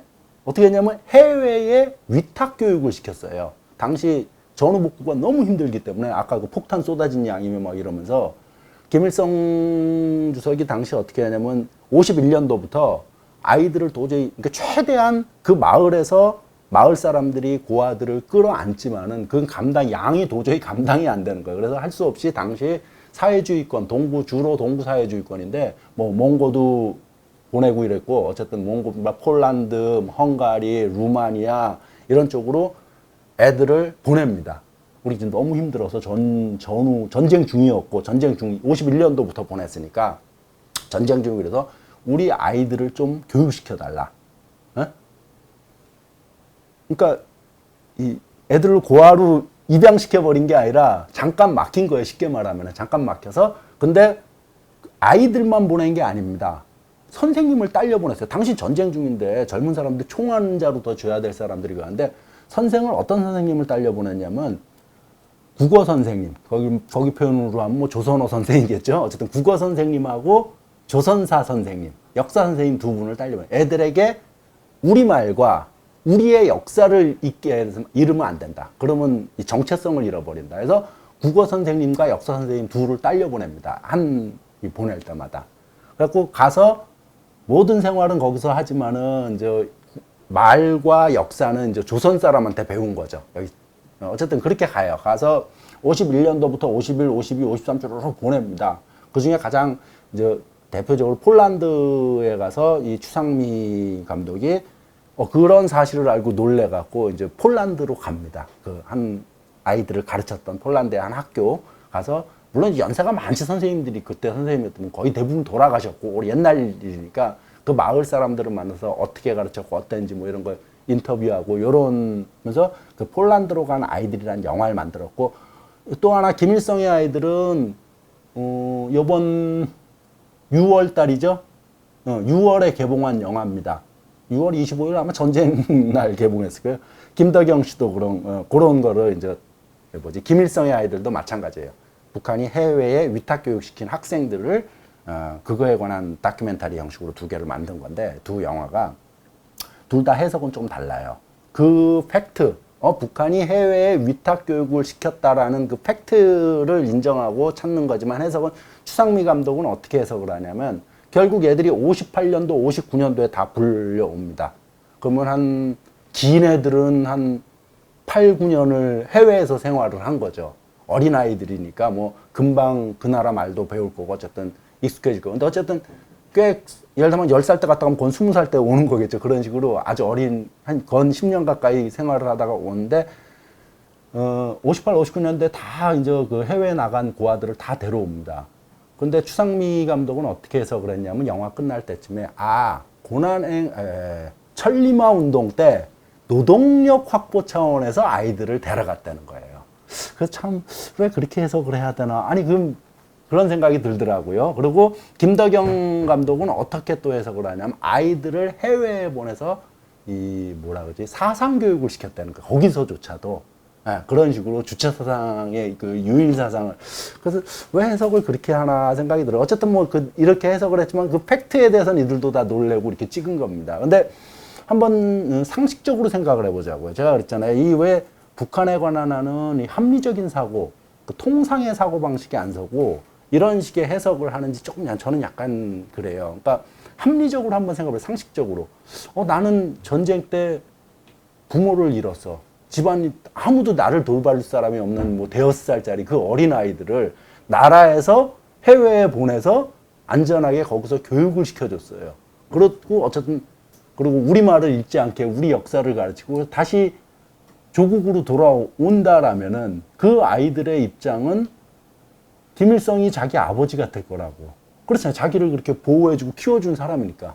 김일성 노동당이 자기 부모 같다는 생각이 오히려 더 상식적이지 않을까 나는 그 생각은 해봅니다. 어쨌든 그래서 이들이 해외에 나갔기 때문에 폴란드 여기 추상미 감독이 간 폴란드로 간 아이들에서 보면은 거기서 그런 얘기를 했나 잘 기억은 없는데 실제로 했는 것 같아요. 폴란드 대사가 이 고아 출신입니다. 걔들이 폴란드 말 제일 잘할 테니까. 그래서 실제로 해외 외교관들로 이 고아들이 상당히 갑니다. 그리고 얘들이 몇 년 만에 돌아와서는 평양 외국어 대학에 주로 가게 되고 그래서 외교관 쪽으로 많이 양성을 해요. 그러니까 이들 입장에서는 당과 쉽게 말해 우리 거기서 흔히 쓰는 당과 수령이 자기 부모 같은 역할을 해준 거 아니에요. 자기들을 가르치고, 그러니까 애들이 당에 충성할 수밖에 없는 거죠. 그런 어쨌든 그런 거고요. 이거는 이제 만경대혁명학원인데 우리는 만경대혁명학원 그러면 사람들이 남쪽에서는 그래요. 아주 로얄층이 가는 곳이고 뭐라 그러지? 실제로 뭐 여기 나온 애들이 대단한 사람들이니까 다 만경대혁명학원 나온 사람들이 여기로 따지 여기 표현대로하면 총리, 장군들 다 태반이 다 만경대 출신들이에요. 상당수가. 근데 북한에서 이 학원자가 붙은 거는 아시는 분이 이렇게 많지 않아요, 의외로. 만경대 혁명학원, 해주 혁명학원, 강반석, 유자녀 혁명학원, 이렇게 학원자가 붙는 거는 고아원이라는 뜻입니다. 쉬운 말로. 고아들이 다니는 학교란 뜻이에요. 쉬운 말로는. 물론 꼭 부모 없는 사람만 무조건 가지는 않아요. 예를 들면 부모가 해외 파견 나갔다라든지, 어쨌든 그런 사람들이 좀 독특한 학원이라는 것은 나머지 그냥 학교예요, 학교. 그래서 학교라는 표현과 학원이라는 표현이 같이 있는 겁니다. 그 다음에 아까 앞에 설명했던 그 평양 애육원 육아원은 우리말로 고아원이라고 그랬잖아요. 그러니까 애육원 육아원이고 유치원이라는 이름이 또 있어요. 유치원은 정상적인 어린애들이 가는 곳이 유치원이고 애육원은 고아인 유치원 갈 아이들이 가는 곳이 애육원이고 다른 거예요. 학원이라는 게 일단 그런 거고 그럼 이 만경대혁명학원에 우리가 알만한 사람들이 꽤 있어요. 이제 간단하게 몇몇 한 건데 요즘 젊은이들은 잘 모르죠. 근데 어쨌든 예전 나이 드신 분이나 옛날 뉴스에 좀 관심이 있고 북에 대해서 관심 있는 분한테 강성산 정무원 총리, 정무원 총리면 우리나라 따르면 국무총리쯤 되는 겁니다. 내각 총리요. 그다음에 연영묵 국무총리, 여기로 따지면 여기 표현을 하면 연영묵 총리. 그다음에 인민군 총참모장인 김영춘이 저단 최근 뉴스에도 많이 나온 사람인 거고 이 셋이 다 만경대 혁명학원 출신입니다. 쉬운 말로 이들이 다 고아 출신이라는 겁니다. 고아가 우리나라 따지면 국무총리가 된 거예요. 고아가 우리나라 따지면 육군 합참 의장이 된 겁니다. 그 쉽지 않죠. 우리 같으면은 어쨌든 그렇잖아요. 고아인데 누구도 제대로 돌봐주지 않는데 걔가 정상적인 교육을 해갖고 교육을 받고 그래서 이렇게 여기 표현대로 하면 출세한다는 게 쉽지 않죠. 근데 어쨌든 이런 사람들을 구하자. 그리고 가장 많이 하는 요즘 뉴스에 아주 북한의 여걸들이라 갖고 이설주, 현송월, 그 다음에 김여정, 그 다음에 또 한 명이 최선희 아시죠? 외무성 제1부상. 외무성 제1부상이면 여기 따지면 차관입니다. 굳이 비유를 하자면 차관인데 뭐 아주 강성이라고 여기 나오고 최선희도 고아 출신입니다. 예. 이 고아들이 최선희 1964년 이 전쟁 고아는 아니에요. 이 정무원 이들은 다 연영묵 총리 같은 경우는 어떤 고아냐면 연영묵이 어떤 사람이냐면 1991년도 거에 아마 21년도에 그 노태우 정권 때 남북 기본합의서 체결할 때 남북 기본합의서는 총리급 이름으로 체결을 한 겁니다. 대통령의 사인 속에 이름은 총리가 들어가는데 북쪽에 연영묵 총리 이름이 들어가 있어요. 어쨌든 연영묵 총리, 그 정무원 총리 이 사람은 다 1930년대생들이잖아요. 이들은 어떤 고아냐면 항일 유자녀입니다. 항일 운동하다가 독립운동, 쉬운 말로 독립운동하다가 부모들 죽어서 없는 사람이에요. 그리고 아까 좀 전에 여기다. 만경대 혁명학원이 1947년도에 개원했는데 이게 왜 만들어진 거냐면 당시 김일성 이제 나라가 해방이 되고 와서 첫 번째로 한 게 뭐냐면 이거를 먼저 하고 일제시대 때 항일 운동하다 그 많은 사람들이 죽었을 거 아닙니까? 여기도 마찬가지고 뭐 남북 어디나 항일 운동하는 사람 많이 죽고 그랬는데 그들의 유자녀들을 책임져야 된다라고 해서 만든 게 만경대 학원입니다. 예. 그리고 여기 이제 주 남자들이었고 당시에만 해도 북한도 지금은 남녀공학이지만 예전에 거기도 남자 학교, 여자 학교 따로 있었어요. 그래서 강반석 유자녀 그게 여자 학교인 거고. 예. 그래서 저기 뭐냐 그 최선희는 거길 나온 겁니다. 예. 그런 거고. 그리고 이제 연영묵 총리나 이런 사람들은 일제 때 그런 사람들이기 때문에 고아들이에요. 일제 때 고아가 된 사람들. 고아를 만주에서 다 찾아옵니다. 찾아서 여기에 만경대 혁명학원에 입학을 시킨 거예요. 그렇게 키워서 총리까지 키운 거예요. 이렇게 결국. 일제 때 부모 잃은 자식을. 부모도 없는 애를 키운다. 그런 전통이 고아를 그렇게 국가가 책임진다는 전통은 지금도 사실 여전해요. 요거는 뭐냐면은 장정화라고 남쪽에서도 작년, 재작년인가 영화 상영했습니다. 우리 집 이야기라는 그 부천 국제영화제에서 북한이 출품한 영화 중에 한 편이 우리 집 이야기라는 거. 우리 집 이야기 영화의 주인공이에요. 이 여자가. 18살짜리 여자인데 18살짜리 여자가 여기 사진에 있는 그 뭐 장군님 식소리에 있는 7명의 엄마예요. 18, 처녀 엄마. 그 자기네 공장에서 뭐라 그러지? 이제 희생당하고 돌아가시고 이런 자녀들, 유자녀들을 하나씩 둘씩 데려다 키운 겁니다. 쉬운 말로. 이런 게 많아요. 여기 밑에도 보면은 이건 2001년도 기사지만 어쨌든 38명의 자녀를 키우는 처녀 어머니. 예. 이런 문화적으로 이런 북에서는 이제 공장에서든 뭐 어쨌든 집단 농장에서든 그 부모들이 희생되고 이러면은 책임져 주는 문화라 그러나 집단적으로 이러다 보니까 우리는 흔히 그러잖아요. 야, 뭐 내가 돈 못 벌면 우리 애 새끼 누가 책임지냐 이러는데 약간 집단에 대한 믿음이 좀 있어요. 여기는 그런 부분은 그런 거고요. 요거는 아까 그 영화에서 맨 마지막 상영했었던 거 있죠. 눈 속에 피는 꽃이었나? 눈 속에 피는 꽃의 그 영화 주인공입니다. 이 여자 주인공도 만포 방사공장 주복순 지배인이에요. 그 영화 속에 처녀로 있었던 이 다 여기 있는 게 실제 다 데려다 고난의 때 부모 잃은 애들을 다 데려다 키운 겁니다. 이 여자가. 예. 만포 방사공장이 자강도에 있는 겁니다. 자강도. 자강도는 어디냐면 아까 압록강변 북쪽. 예. 백두산 근처인데 압록강변 쪽이에요. 예.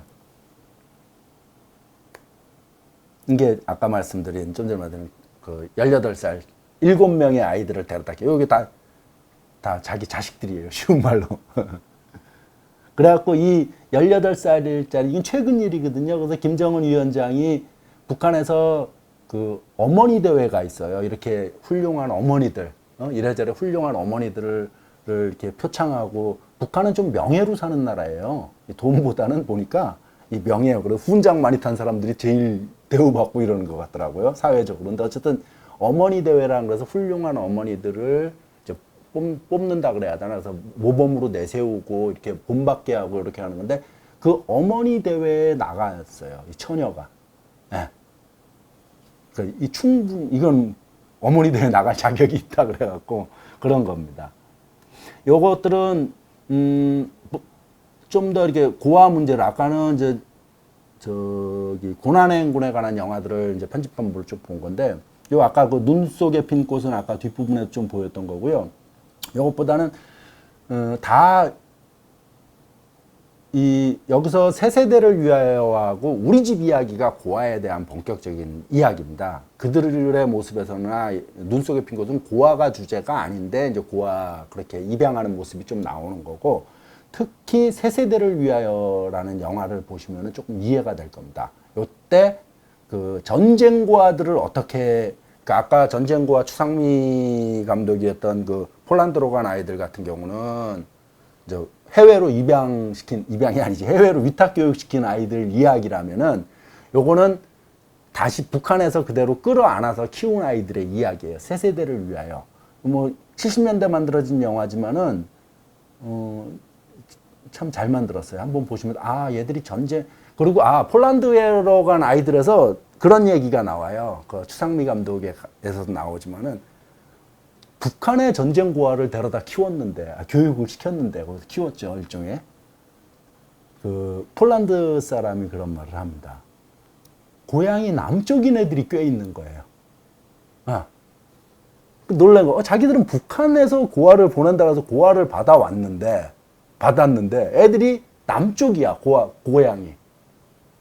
그거를, 새 세대를 위하여랑 그들의 모습에서 이 영화에서 보면 이해가 될 겁니다. 145태는 북에서 우리가 후퇴한 거고, 우리는 145태라는 표현을 쓰고, 그 압록강까지 갖다 밀려오지 않았습니까? 우리는 145태라는 표현을 쓰고, 북한은 전략적 후퇴라는 표현을 쓰는데, 낙동강까지 왔다가 인천 상륙 제트 때문에 쭉 북으로 올라간 걸 걔들은 전략적 후퇴라는 표현을 쓰는데, 어쨌든 전략적 그 인민군이 낙동강까지 왔다가 북으로 올라갈 때 고아들을 데리고 올라가는 장면입니다. 이 새 세대를 위하여와 그들의 모습에서는. 그러니까 당시 이제 그 이승만 정권 하에서가 전쟁 중에 사실 참 요즘 많이 그 이야기되고 있는데 막 전쟁 학살이 엄청 벌어졌잖아요. 좌익이라 그래서 그 노근리 학살 사건이니 뭐 이런 학살, 그 학살 현장에서 고아가 된 아이들을 데리고 올라가는 그 내용이 새 세대를 위하여입니다. 예, 그런 거고요. 예. 어쨌든 고아들을 이렇게 정책이라 그래야 되나 그런 겁니다. 예. 그런데 이제 우리가 남쪽에서 지금 우리가 듣는 정보들은 온통 사실 북한에 관해서는 내가 아까 처음에도 말씀드렸지만 뭔가 비정상적이고 아까 그 김태형 박사 말처럼 거대한 정신병동이다. 남한 사람들은 북한에 관한하는 거대한 정신병동이다. 이 사회는 정상적인 판단을 못 한다는 거예요. 다. 그렇듯이 그럼 왜 그런 일들이 벌어졌느냐? 우리가 듣는 정보가 과연 북한에 관한 정보가 뭐냐? 한번 생각을 해보세요. 뭐 교과서도 뭐 우리가 배운 거 사실도 다 정부에서 그런 방공교육 속에서 만들어진 그 산물들에다가 요즘은 특히 TV 그 종편 방송이라 그러죠. 종편 방송의 그 모란봉 클럽 이제 만나러 갑시다 뭐 그런 거면 온통 그런 것들이 얼마나 거짓 정보를 유포시키고 있고 우린 또 그걸 자연스럽게 북한은 저럴 수 있어라고 또 받아들여요. 한번 봅시다. 어떤 거짓말을 했는지. 참 저희 왈가왈북에서 그래서 한 6개월치를 이 모란봉 클럽과 이제 만나러 갑시다를 모니터링했어요. 언론인권재단하고 모니터링해갖고 쉽게 말하면 가짜뉴스, 허위보도를 쭉 모니터링해갖고 방송통신심의위원회에다가 이거 거짓말이다. 그래갖고 쉬운 말로 고소를 해갖고 왜곡보도라는 판정을 받았어요. 네. 그렇듯이 일례로 제가 이제 한개 그러니까 모란봉 클럽 189에서 나온 한 탈북 여성이 이런 발언을 합니다. 1989년 임수경이 북한에 왔을 때 89년에 갔습니다. 세계 청년학생 13차 세계 청년학생 축전 때 자기가 모란봉 중학교를 다니고 있었는데 임수경이 평양 퍼레이드 할 때 내 나라 제일로 좋아라는 노래를 연주를 했다. 자기가 이 탈북자가 이런 말을 하는 겁니다. 그럼 뭐 사람들은 그냥 그런가 보다 듣는 거죠. 그리고 뭐 이거야 뭐 그럴 수 있는 거고, 그 다음에 뭐 북한은 이래요, 뭐 어쩌고저쩌고 막 얘기를 하잖아요. 다 아시다시피. 근데 89년도에 임수경은 평양에 갔어요. 근데 내 나라 제일로 좋아라는 노래는 1991년도에 만들어진 노래입니다. 네? 임수경이 갔을 때는 이런 노래가 없었어요. 네. 그런 거예요. 그래서 우린 북에 대해서 모르니까 그냥 받아들이는 거 아니에요. 네? 어떤 거짓말을 해도 우리가 판단할 수가 없는 거예요. 우린 북에 대한 정보가 막혀 있다 그래야 되나? 그런 식이어갖고, 아니면 거짓 정보로만 잡고. 참고로 이 내 나라 제일로 좋아하는 그 밑에 있는 것이 이제 그 유튜브에서 검색해도 나와요. 이거는 뭐 참 노래 내용이 좋은 거예요. 어떤 거냐면 1991년도에 그 최준경 씨가 동유럽을 갑니다. 1991년도면 사회주의권이 붕괴됐을 때예요. 쉽게 말하면 동구 사회주권이 1989년도에 베를린 장벽이 무너지고 이러면서 동구 사회주권이 붕괴되고 이런 상황에서 그 최준경 작가가 동구 사회주권을 동유럽을 쭉 돌아보니 완전히 난장판이더라, 쉬운 말로. 결국 내 나라가 제일로 좋더라라는 그 시를 쓴 거예요. 이북의 꽃들이 와도 내 나라 고향이 좋아라, 뭐 이런 거거든요. 들어보세요. 참 좋은 노래인데, 이건 진짜 뭐 우리 남쪽에서 불러도 좋을 만큼 좋은 가사 내용이에요. 결국 자기 고향이 제일 좋다, 이런 의미예요. 그런 건데, 그래갖고 이정호 씨가 이 글에다가 곡을 붙여서 노래가 만들어진 겁니다. 1991년도에. 그래서 이 노래가 너무 좋다 이래서 당시 김정일 국방위원장이 이 노래를 쉽게 말하면 주제로, 거의 걔들 표현은 종자라는 표현을 쓰는데, 내 나라 제일로 좋아라는 노래를 종자로 영화를 만들 것을 지시해요. 그래갖고 이 노래를 주제가로 민족과 운명이라는 총 62부작 영화가 탄생한 겁니다. 네. 62부작. 영화로. 드라마가 아니고요. 좀 독특한 거예요. 물론 이제 그 민족과 운명이라는 영화는 다시 책으로 표현하면 소제목으로 나눠져요. 뭐 홍영자 편, 뭐 리정모 편 이런 식으로 또 나눠주는데, 그렇게 해갖고 어쨌든 62부작 영화가 탄생된 겁니다. 근데 이제 그 얘기를 하려고 하는 게 하나 참, 그 잊지도 않은 노래를 자기가 불렀다라고 하는 거짓말을 이렇게 한다는 겁니다. 또 하나 예를 들어볼게요. 안찬희 씨는 많이 알 겁니다. 이분이 제가 이렇게 뭐 아는 사람 통해서 뭐 요번에 국회의원 공천 신청했다 그러더라고. 네, 그래서 좀 떨어져서 좀 안타깝긴 한데, 공천 자체에서 그 정도인데, 이 사람이 안찬일이 자기 스스로를 어떻게 표현하냐면 탈북 1호 박사라고 해요. 박사예요. 박사학위를 받았어요, 여기 와서. 그래갖고 대학에서 강의도 했습니다. 그래서 탈북 1호 박사라고, 지금은 세계 북한 연구센터라는 걸 하면서 거기 소장을 하면서 그 종편방송이랑 유튜브도 하고 합니다. 네, 유튜브도 뭐 조회수가 엄청나요. 내가부터 이제 선전을 많이 해갖고. 근데 이 사람이 어떤 말을 하냐면, 박사, 소위 어쨌든 여기 와서 박사지만은, 근데 이 사람은 79년도인가? 그렇죠. 79년도에 탈북한 사람입니다. 79년도면 고난의 행군 전이에요. 쉬운 말로. 고난의 행군 전에 탈북한 사람인데, 이 사람은 북한에서 산 것보다 여기 와서 산 게 훨씬 2배가 돼요. 근데 뭐 북한에 대한 모든 전문가처럼 나와서 얘기를 하면서 하는데, 어떤 이야기를 했냐면요. 모란봉 클럽에 나와서 이성계, 북에서 최고의 역적은 태조 이성계다. 조선. 태조 이성계다. 그래서 이성계, 우리가 함흥차사라는 말 많이 있잖아요. 함흥처사라는 말, 그 사자성어 있잖아요. 가면 함흥처사다. 그 표현이 나온 게 함흥에 있는 본궁에 이성계가 갔다가 있었던 그 실례로 그런 사자성어가 나온 거 아닙니까? 어쨌든 함흥에 가면은 이성계가 머무른 함흥 본궁이 있어요. 지금도 있습니다. 함흥에 가면. 구글에서 검색해보면 나와요. 구글어스에든 검색해보면 구글어스로 보시면 되겠네, 오히려. 구글어스에서, 아니면 구글 맵에서 왜 위성사진으로 보는 서비스도 하잖아요. 어쨌든 그거 보시면 함흥 본궁 이렇게 검색해보세요. 검색해보면 이 사람이 어쨌든 그래서 태조 이성계가 북한에서는 역적이기 때문에 전혀 관리를 안 해서 완전히 황폐화됐다 이래. 예. 함흥 본궁이. 근데 구글어스로 보면, 근데 구글어스가 우리가 일반인으로 보는 건 그렇게 선명하지 않으니까 잘 모르죠. 이 왼쪽이 구글어스로 본 사진입니다. 왼쪽이 구글어스로 본 사진이고, 오른쪽이 아까 우리가 아는 북한은 없다라는 책을 쓴 신은미 씨가 가서 찍은 사진입니다. 그 왼쪽에 이 짧은 치마 입고 걷는 분이 신은미 씨고, 오른쪽에 노란 한복을 입고 가는 사람이 거기 함흥본궁의 안내원입니다. 이렇게 깔끔하게 정리되어 있어요. 그 다음에 함흥본궁은 북한에, 여기로 따지면 국보죠. 국가보물 45호로 지정이 되어 있어요. 근데 우린 모르니까 아까 안찬일은 그러잖아요. 예. 완전 폐허가 돼 있다. 최고의 역적이다. 이런 거짓말을 해요. 그리고 우리가 듣는 정보들은 순 이런 식이 되는 거죠. 그 다음에 또 하나 볼게요.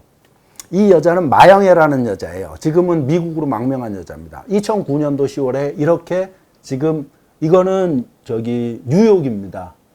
뉴욕인가 워싱턴인가 그 유엔 대사 있는 이게 뭐지 유엔 건물인데 그 거기서 가운데 있는 사람이 북한 유엔 주재 북한 대사 신선호 씨예요.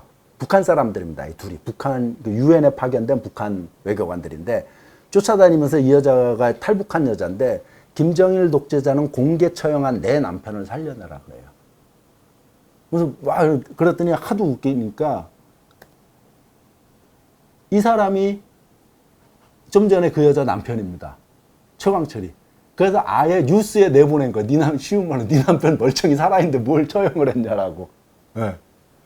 테레비 나와서 한 거예요. 이 사람이. 자기 부인이 탈북해갖고 이런 얘기인데. 그래서 이런 식의 거짓말이에요. 전부. 네. 그러니까 눈에 하나를 보면 열을 알아야 된다 그러는데 우리는 왜 북한에 대해서는 정상적 판단을 못한다 그랬잖아요. 사회가. 그러니까 하나의 왜곡 보도, 그러니까 오보, 기자가 진짜 성심성의껏 했는데 잘못, 뭐라 그러지? 약간 실수, 과실. 그걸로 인해서 오보가 나갈 수는 있지만은 그 수많은 왜곡 보도, 의도적으로 아예 왜곡시키는 보도들 보면은 사실 우리가 인간관계에서도 내 친했다고 생각했던 참 믿었다고 했던 한 친구가 나를 의도적으로 나를 속였거나 사기친다 그러면 그 친구 앞으로 인간관계 끊는 게 인간의 기본적인 이 사고방식인데 우리는 안 그래요. 조선일보가 그렇게 왜곡을 해도 그 한 건으로 끝나요. 현송월이 처형됐다고 그 난리를 펴도 멀쩡히 살아와도 그냥 그걸로 끝나. 그 한 편으로 끝나버려요. 하나를 보면 열을 알아야 되는데 이상하게 북한에 대해서만은 조선일보를 보는 것도 그렇고 다 마찬가지입니다. 이건 제가 쓴 건데, 그러니까 거짓말을 하려고 하면은 기억력이 아주 뛰어나야 돼요. 여기 써있듯이. 예. 왜 그러냐면 그 자기가 사람이 한 번 거짓말한 이상은 그 거짓말이 진실로 믿게 하려면은 뭐 어쨌든 마틴 루터는 그런 식인데 7가지 거짓말을 더 해야 된다 그런 거야. 어느 한 말이 그렇듯이 그러니까 거짓말은 끊임없이 거짓말을 생산해낼 수밖에 없어요. 네. 그런 겁니다.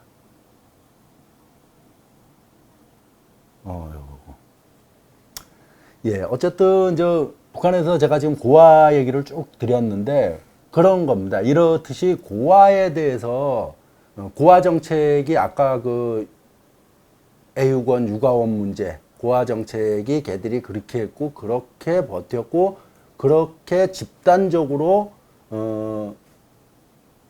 집단주의 사회라 그래야 되나? 그렇게 형성이 돼 있기 때문에 고난의 행군도 버텼다라고 저는 생각을 하는 겁니다. 예.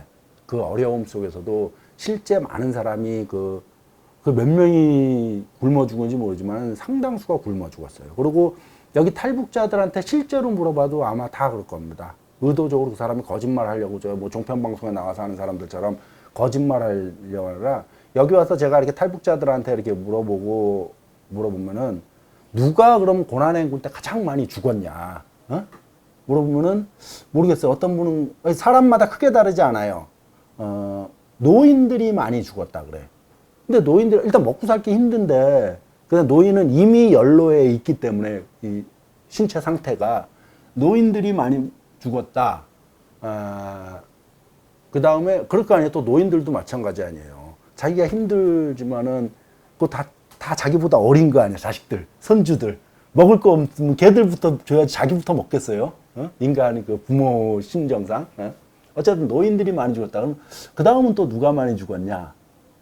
그 부류로 굳이 나뉘자면 연령으로 따지면 노인들이 많이 죽었고, 그 다음에 많이 죽은 사람은 전혀 뜻밖의 답을 들었습니다. 저는 당원들이 가장 많이 죽었다는 거. 당원들이 모범적이어야 되기 때문에 항상 먹을 게 없는 상황에서도 인민들 나눠줘야 되는 거고, 자기들을 항상 그거였다. 그 당원들이 가장 많이 죽었다 그래요. 그 말에 좀 충격적이었어요. 저는 개인적으로. 당원들이. 그래서 요번에 며칠 안 됐죠? 요번에 그 북한이 태풍 피해 입으면서 함경도 쪽이 태풍 피해가 크다 그랬잖아요. 요번에 사리원 쪽도 그렇고 어쨌든 여기저기 태풍 피해가 폈는데, 김정은 위원장이 그 뭐 편지로 써갖고 자필 편지를 해갖고 평양의 당원들에게 편지를 보낸 거 아닙니까? 쉽게 말하면 뭐 보내기야 했어요. 한 장 써서 이거 노동신문이든 뭐 방송에서 이렇게 한 건데, 호소문이죠. 호소문 했을 때 하루 만에 30만 명이 지원했다 그러죠. 이틀 만에 70만 명. 네. 그거를 우리나라 언론 보도에서는 어떻게 평가를 하냐면은, 그 김정은 한마디에 30만 명 동원 뭐 이렇게 하면서, 소위 이쪽에 그 북한 전문가라고 하는 뉴스에 나오는 분들이 그런 표현을 써요.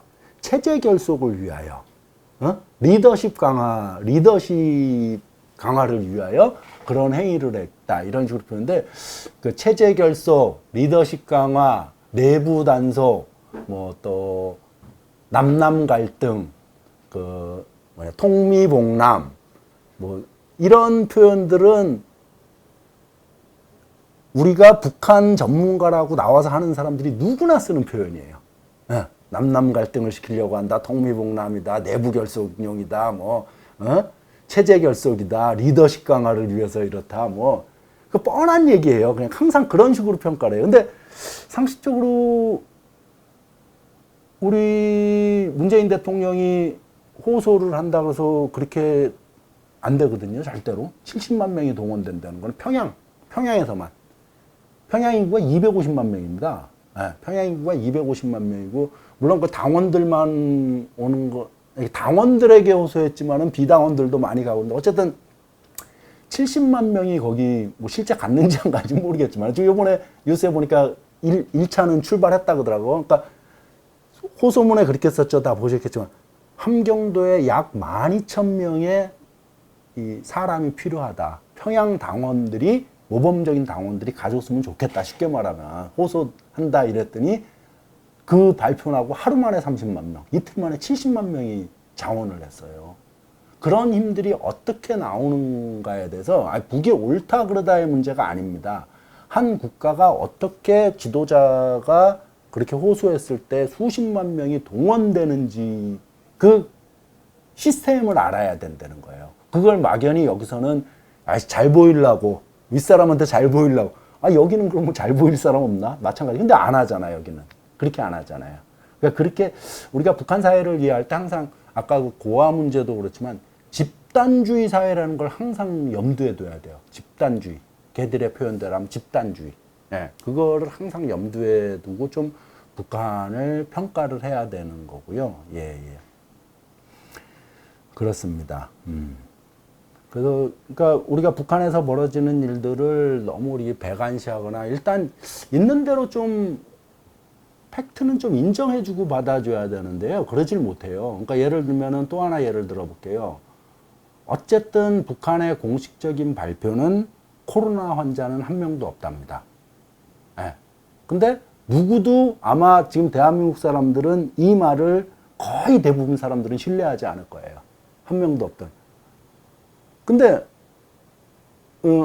똑같은 일로 어쨌든 북한의 공식적인 발표일 뿐만 아니라 세계보건기구, 거기도 북한에도 북한 사람만 있는 게 아니거든. 외국 대사들도 있고, 외국 거기 나온 사람들도 있고, 거기도 외교 관계가 있는데, 그리고 세계보건기구에서, 북한에 상주하고 있는 세계보건기구에서 공식적으로 그 세계보건기구에 보고한 게 북한의 코로나 환자는 없다예요.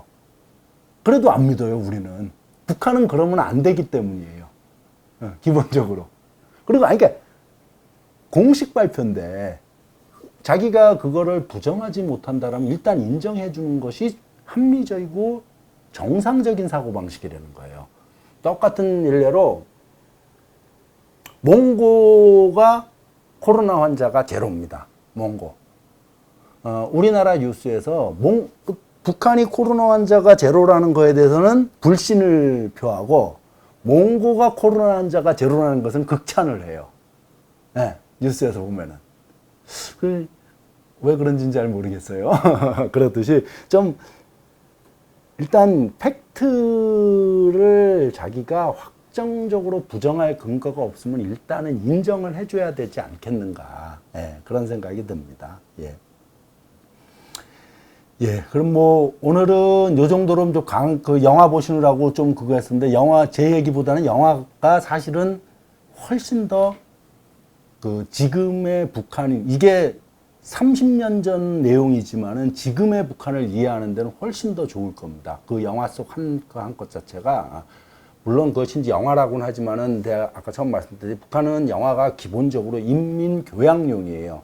인민교양물로 만들어지는 거기 때문에, 끊임없이 북한 영화는 재방송을 합니다. 우리가 뭐 노노맹자든 뭐 성경이든 다 좋은 말들 쓰여 있잖아요. 그건 끊임없이 다시 어떤 사람들은 좋은 명화를 해서 암기하고 뭐 이렇게 하면서 그 자기 생애 이 삶의 좌우명처럼 뭐 이렇게 삼고 이렇듯이 그 북한은 영화 자체가 조금 달라요. 여기하고는 그 기능과 목적이 다릅니다. 여기는 문화 상품으로 쉽게 말하면은 이 뭐라 그러지? 돈 벌기 위한 문화 상품인 건데 거기는 국가가 만들면서 인민 교양 목적이기 때문에 항상 북한 영화의 특징은 항상 해피엔딩입니다.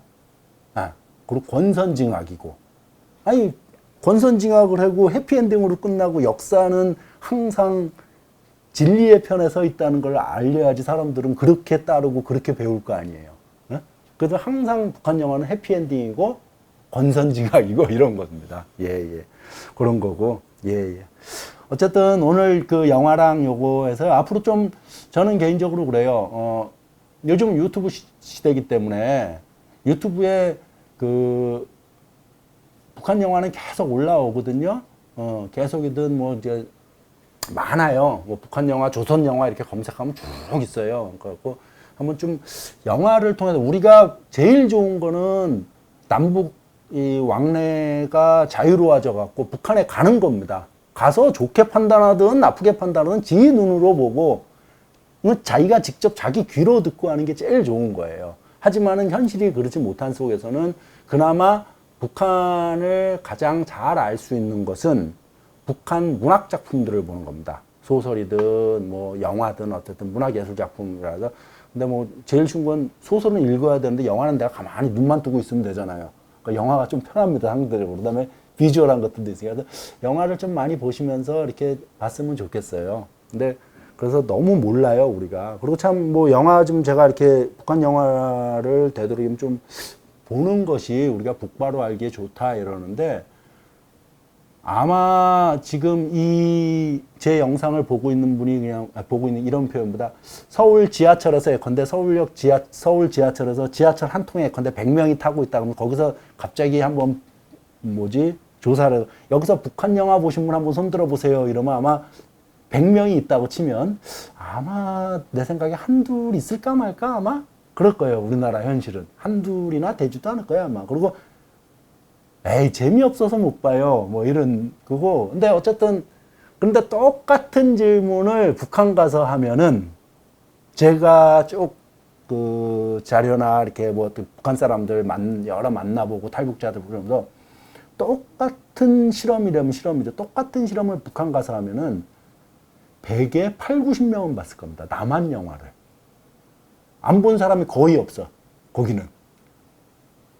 아니 뭐 영화가 좋다 나쁘다 얘기. 그러니까 거꾸로 그랬기 때문에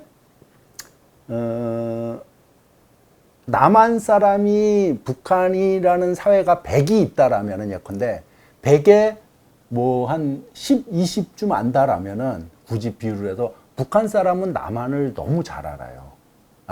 남한의 드라마니 뭐 이런 소식들을 너무 많이 접하면서, 물론 거기서도 북한에서 못 보는 영화 못 보거나 특히 처벌받는 게 있어요. 이게 드라마 애정물 같은 건 크게 처벌이 안 돼요, 상대적으로. 근데 역사 왜곡 그 참 재밌었어요. 그 얘기들 탈북자들을 보면서 장군의 아들이나 거지왕 김춘삼 이런 거는 처벌된대요. 역사 왜곡이다, 그거는.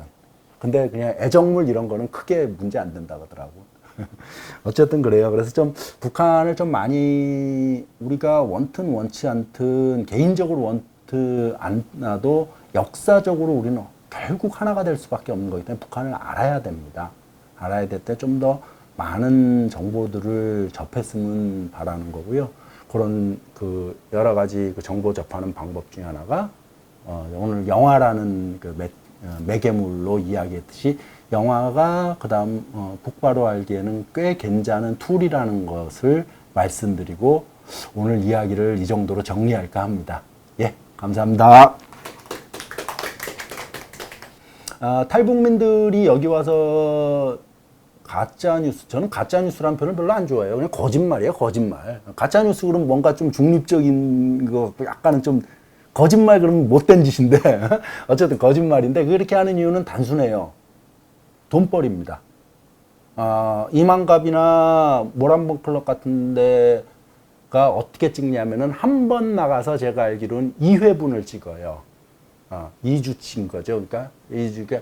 그래서 거기 가면은 몇십만 원씩 받고, 뿐만 아니라 그들이 그걸로 인해서 인지도죠. 하나의 자기 얼굴을 팔리는 거고 알려지고 이래서. 그래서 뭐 식당을 낸다든지 식당뿐만이 아니라 그렇게 알려지면은, 교회나 이렇게 뭐 정부 단체들이나 많이 쉽게 말하면 방공 강연 거기 엄청 나가요.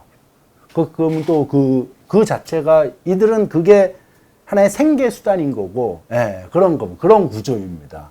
다른 돈벌이라는 게 아니라 그걸 통해서 방송에 나가서 얼굴이 팔리고 어쨌든 그걸로 자기 생활이 유지되면서 뿐만 아니라 그 얼굴 팔린 걸로 곳곳에 이제 특히 교회 같은 데 많이 가요. 방공 강연 같은 데, 강연 장소에 많이 불려간다고 하면 현재 나쁜 것 같은데, 일단 초청돼 갖고, 그러니까 그 수입이죠, 수입. 돈 문제죠, 돈 문제. 그거를 조직적으로 되는 사람도 있다는. 글쎄, 조직적으로 그러니까 결국은 그거죠. 하나원에서부터 그렇게 나오겠죠. 하나원에서 연결될 거예요, 아마. 제 생각에서 하나원에서. 그래서 이 방송사, 종편방송이나 TV조선이나 채널A나 이쪽은 거기 PD들, 이 제작진들이 하나원하고 다 연결돼 있어요. 그런 식으로 결국 자기들 돈벌인 거고 거짓말. 물론 이제 사람에 따라 레벨이 틀리고, 예를 들면 태영호, 지성호 지금 국회의원하고 이런 사람들은 다른 차원이 전혀 다른 거고, 어쨌든 종편방송에 나와서 하는 많은 탈북자들이 다 그런 거죠. 돈벌인 거죠. 예. 그런 거고. 예, 예. 또, 아까 북한 정보를 어떻게 접하고, 그것과 국가보안법 문제를. 제가 참, 아까 영화를 좀 많이 봤으면 좋겠다. 북바로 알기는 참 좋은 거다. 근데 참, 그렇게 말하면서도 저도 개인적으로 느꼈어요. 그건 국가보안법이 있다는 사실입니다. 근데 지금 현재로는 국가보안법상 이적표현물로 되어 있는, 근데 이적표현물이라는 건 북한 거라고 모두가 이적표현물이 아닙니다. 모두가 이적표현물이 아니라, 제가 한 번은 그런 일이 있어요. 개인적으로 김일성 회고록 세기와 더불어라는 책이 있어요. 김일성이 쓴 회고록인 세기와 더불어라는 책을, 그거는 쉽게 말하면 김일성 주석이 태어나서 이제 한 몇 살 조금 약간 유치원 나이인가 뭐 한 10세쯤 때부터 딱 1945년 해방이 되면 끝납니다. 그 책은. 그래서 책을 보면서 이게 좀 알아야 되겠다. 남쪽 사람도 북한을 알려면은, 지금 아까는 영화를 했는데 사실은 북한 사회를 알려면은 김일성 주석의 회고록 세기와 더불어를 봐야 돼요. 그게 가장 중요한 책입니다. 북한 사회를 이해하는데. 근데 어쨌든, 그래서 이게 너무 중요한 거, 이거 거짓말일 수도 있고 그건 모르겠고, 어쨌든 이건 역사의 큰 중요한 자료다라고 생각해서 제가 그거를 출간할 생각을 했었습니다. 출판할 생각을 했었어요. 근데 난 잡혀갈 생각이 없어, 전혀. 그래갖고 이제 물어봤어요. 어떻게 해야 되는지. 그랬더니 문화관광부인가 어디 그쪽이 출판 담당하는 그쪽에 이제 정부 부처에 연락을 했더니 여긴 출판의 자유가 있습니다, 이거예요. 그냥 출판해도 된대요. 그래서 아니 이거 내가 그러다 이적 표현물로 잡히면 어떡합니까? 난 그러고 싶지 않다. 그랬더니 그럼 어떻게 하면 이적 표현물로 잡히냐? 근데 국정원에 또 전화를 했어요, 내가. 국정원 애들이 주로 와. 국정원에 전화하니까 그건 우리 관할이 아니다. 출판 쪽 하는 정부 부처에 물어봐라. 출판 거기서는 출판의 자유가 있다. 출판해라. 아니 난 이거 출판했다가 이적 표현물로 잡히면 어떡합니까? 그러니까 그럼 어떻게 시스템으로 그게 이적 표현물이지 아니냐 판정이 되냐? 그러면 북한자료연구센터에 있는 박사급들이 있겠죠. 그쪽 이게 이제 쉽게 말하면 내가 만약에 그 책을 출판을 했다고 치면은 누군가가 고발을 하거나 정부가 조사를 하건 뭘 하든 이적 표현물로 판별이 나려면 재판을 받아야 돼요. 재판까지 가야 돼요. 그런데 이제 북한자료연구센터 그 박사급들 사람들이 이 책을 보고 이건 이적 표현물이다 아니다라고 국정원에서 요청을 하면은 해서 쉽게 말하면 유영호가 이적 표현물을 제작 반포했다라고 고소를 하겠죠. 고발인가 호소인가 어쨌든 하겠죠. 그러면은 그거가 최종적으로 이적 표현물이냐 아니냐는 법원에서 판단이 납니다. 그런 식 구조예요. 그래서 사실 북한 영화가 요즘 유튜브에 다 있는데, 유튜브에 올라와 있는데, 이게 이적 표현물이다 아니다가 참 애매한 거예요. 그래서 일례로 하나 법정에서 판정받은 거는 있어요. 어떤 옛날에 해외 유학생이 비디오 시대 때 꽃파는 처녀 비디오 테이프를 갖고 있었어요. 꽃파는 처녀 몇 개 갖고 있었는지 알아. 그래갖고 결국 그 사람이 이적 표현물 소지죄로 고소돼갖고 올라가서 대법원까지 가서 이거는 이적 표현물이 아니다라고 대법원 판결을 난 것이 김일성 원작의 꽃파는 처녀입니다. 그거는 어쨌든 이적 표현물이 아니라고 판결이 났어요. 그런 식이에요. 이게 참 이 국가보안법이라는 게 북한을 아는 거를 가장 막고 있는 거죠. 지금 이 시대에 지금 인터넷 막고 있는 거랑 참 안타깝죠. 국가보안법은 UN 인권위원회인가 뭐 어디 유엔에서도 폐지할 걸 권고한 거예요. 벌써 몇십 년 전에. 여전히 우리는 폐지 안 하고 있는 겁니다. 이 문재인 정권 하에서도. 누구도 국가보안법을 폐지하자고 국회의원들이 제기를 안 하고 있잖아요. 그렇습니다. 또 뭐 궁금한 거 있어요? 그런 자료들은 통일부나 어디 가서 볼 수 북한 자료를 보려면은 합법적으로 보려면은 통일부 북한자료연구센터가 있어요. 지금은 이제 광화문에 있었었는데 몇 해 전까지는 광화문 우체국 5층인가 있었었는데 지금은 서초동 국립중앙도서관 거기에 있어요. 거기 5층인가 7층인가 거기에 있어요. 북한자료연구센터. 그러고 지금은 모르겠어요. 저도 가본 지 좀 돼갖고 그거를 누구나 또 볼 수 있는 건 아니에요. 거기 대출도 잘 안 될 뿐만 아니라 대출 쉽지 않을 뿐만 아니라 그 보는 거 역시도 이렇게 뭐라 그래야 되지? 이 자격을 부여된 사람들만 들어갈 수가 있어요. 요즘은 들어는 그냥 아무나 들어가는지 모르겠어요. 예전에는 예를 들면 뭐 북한 관련 북한학과 학생이라든지 뭐 이런 식의. 그래서 제가 갈 때는 예전이었는데 2000년대 중반대쯤에 갈 때는 그 당시엔 제가 대학원을 다니고 있었어요. 이게 대학원 다니면서 대학원 원장이 신청서 같은 게 이렇게 있습니다. 북한자료연구센터에 뭐 출입 허가서인지 뭐 이런 비스무리한 거 있어요. 그러면 그거에다가 이름 쓰고 해서 여기 대학원 원장이든 어쨌든 학교 뭐 이렇게 기관장이든 뭐 이렇게 도장 찍어서 신청을 하면 이제 그렇게 등록하고 이러는 거였어요.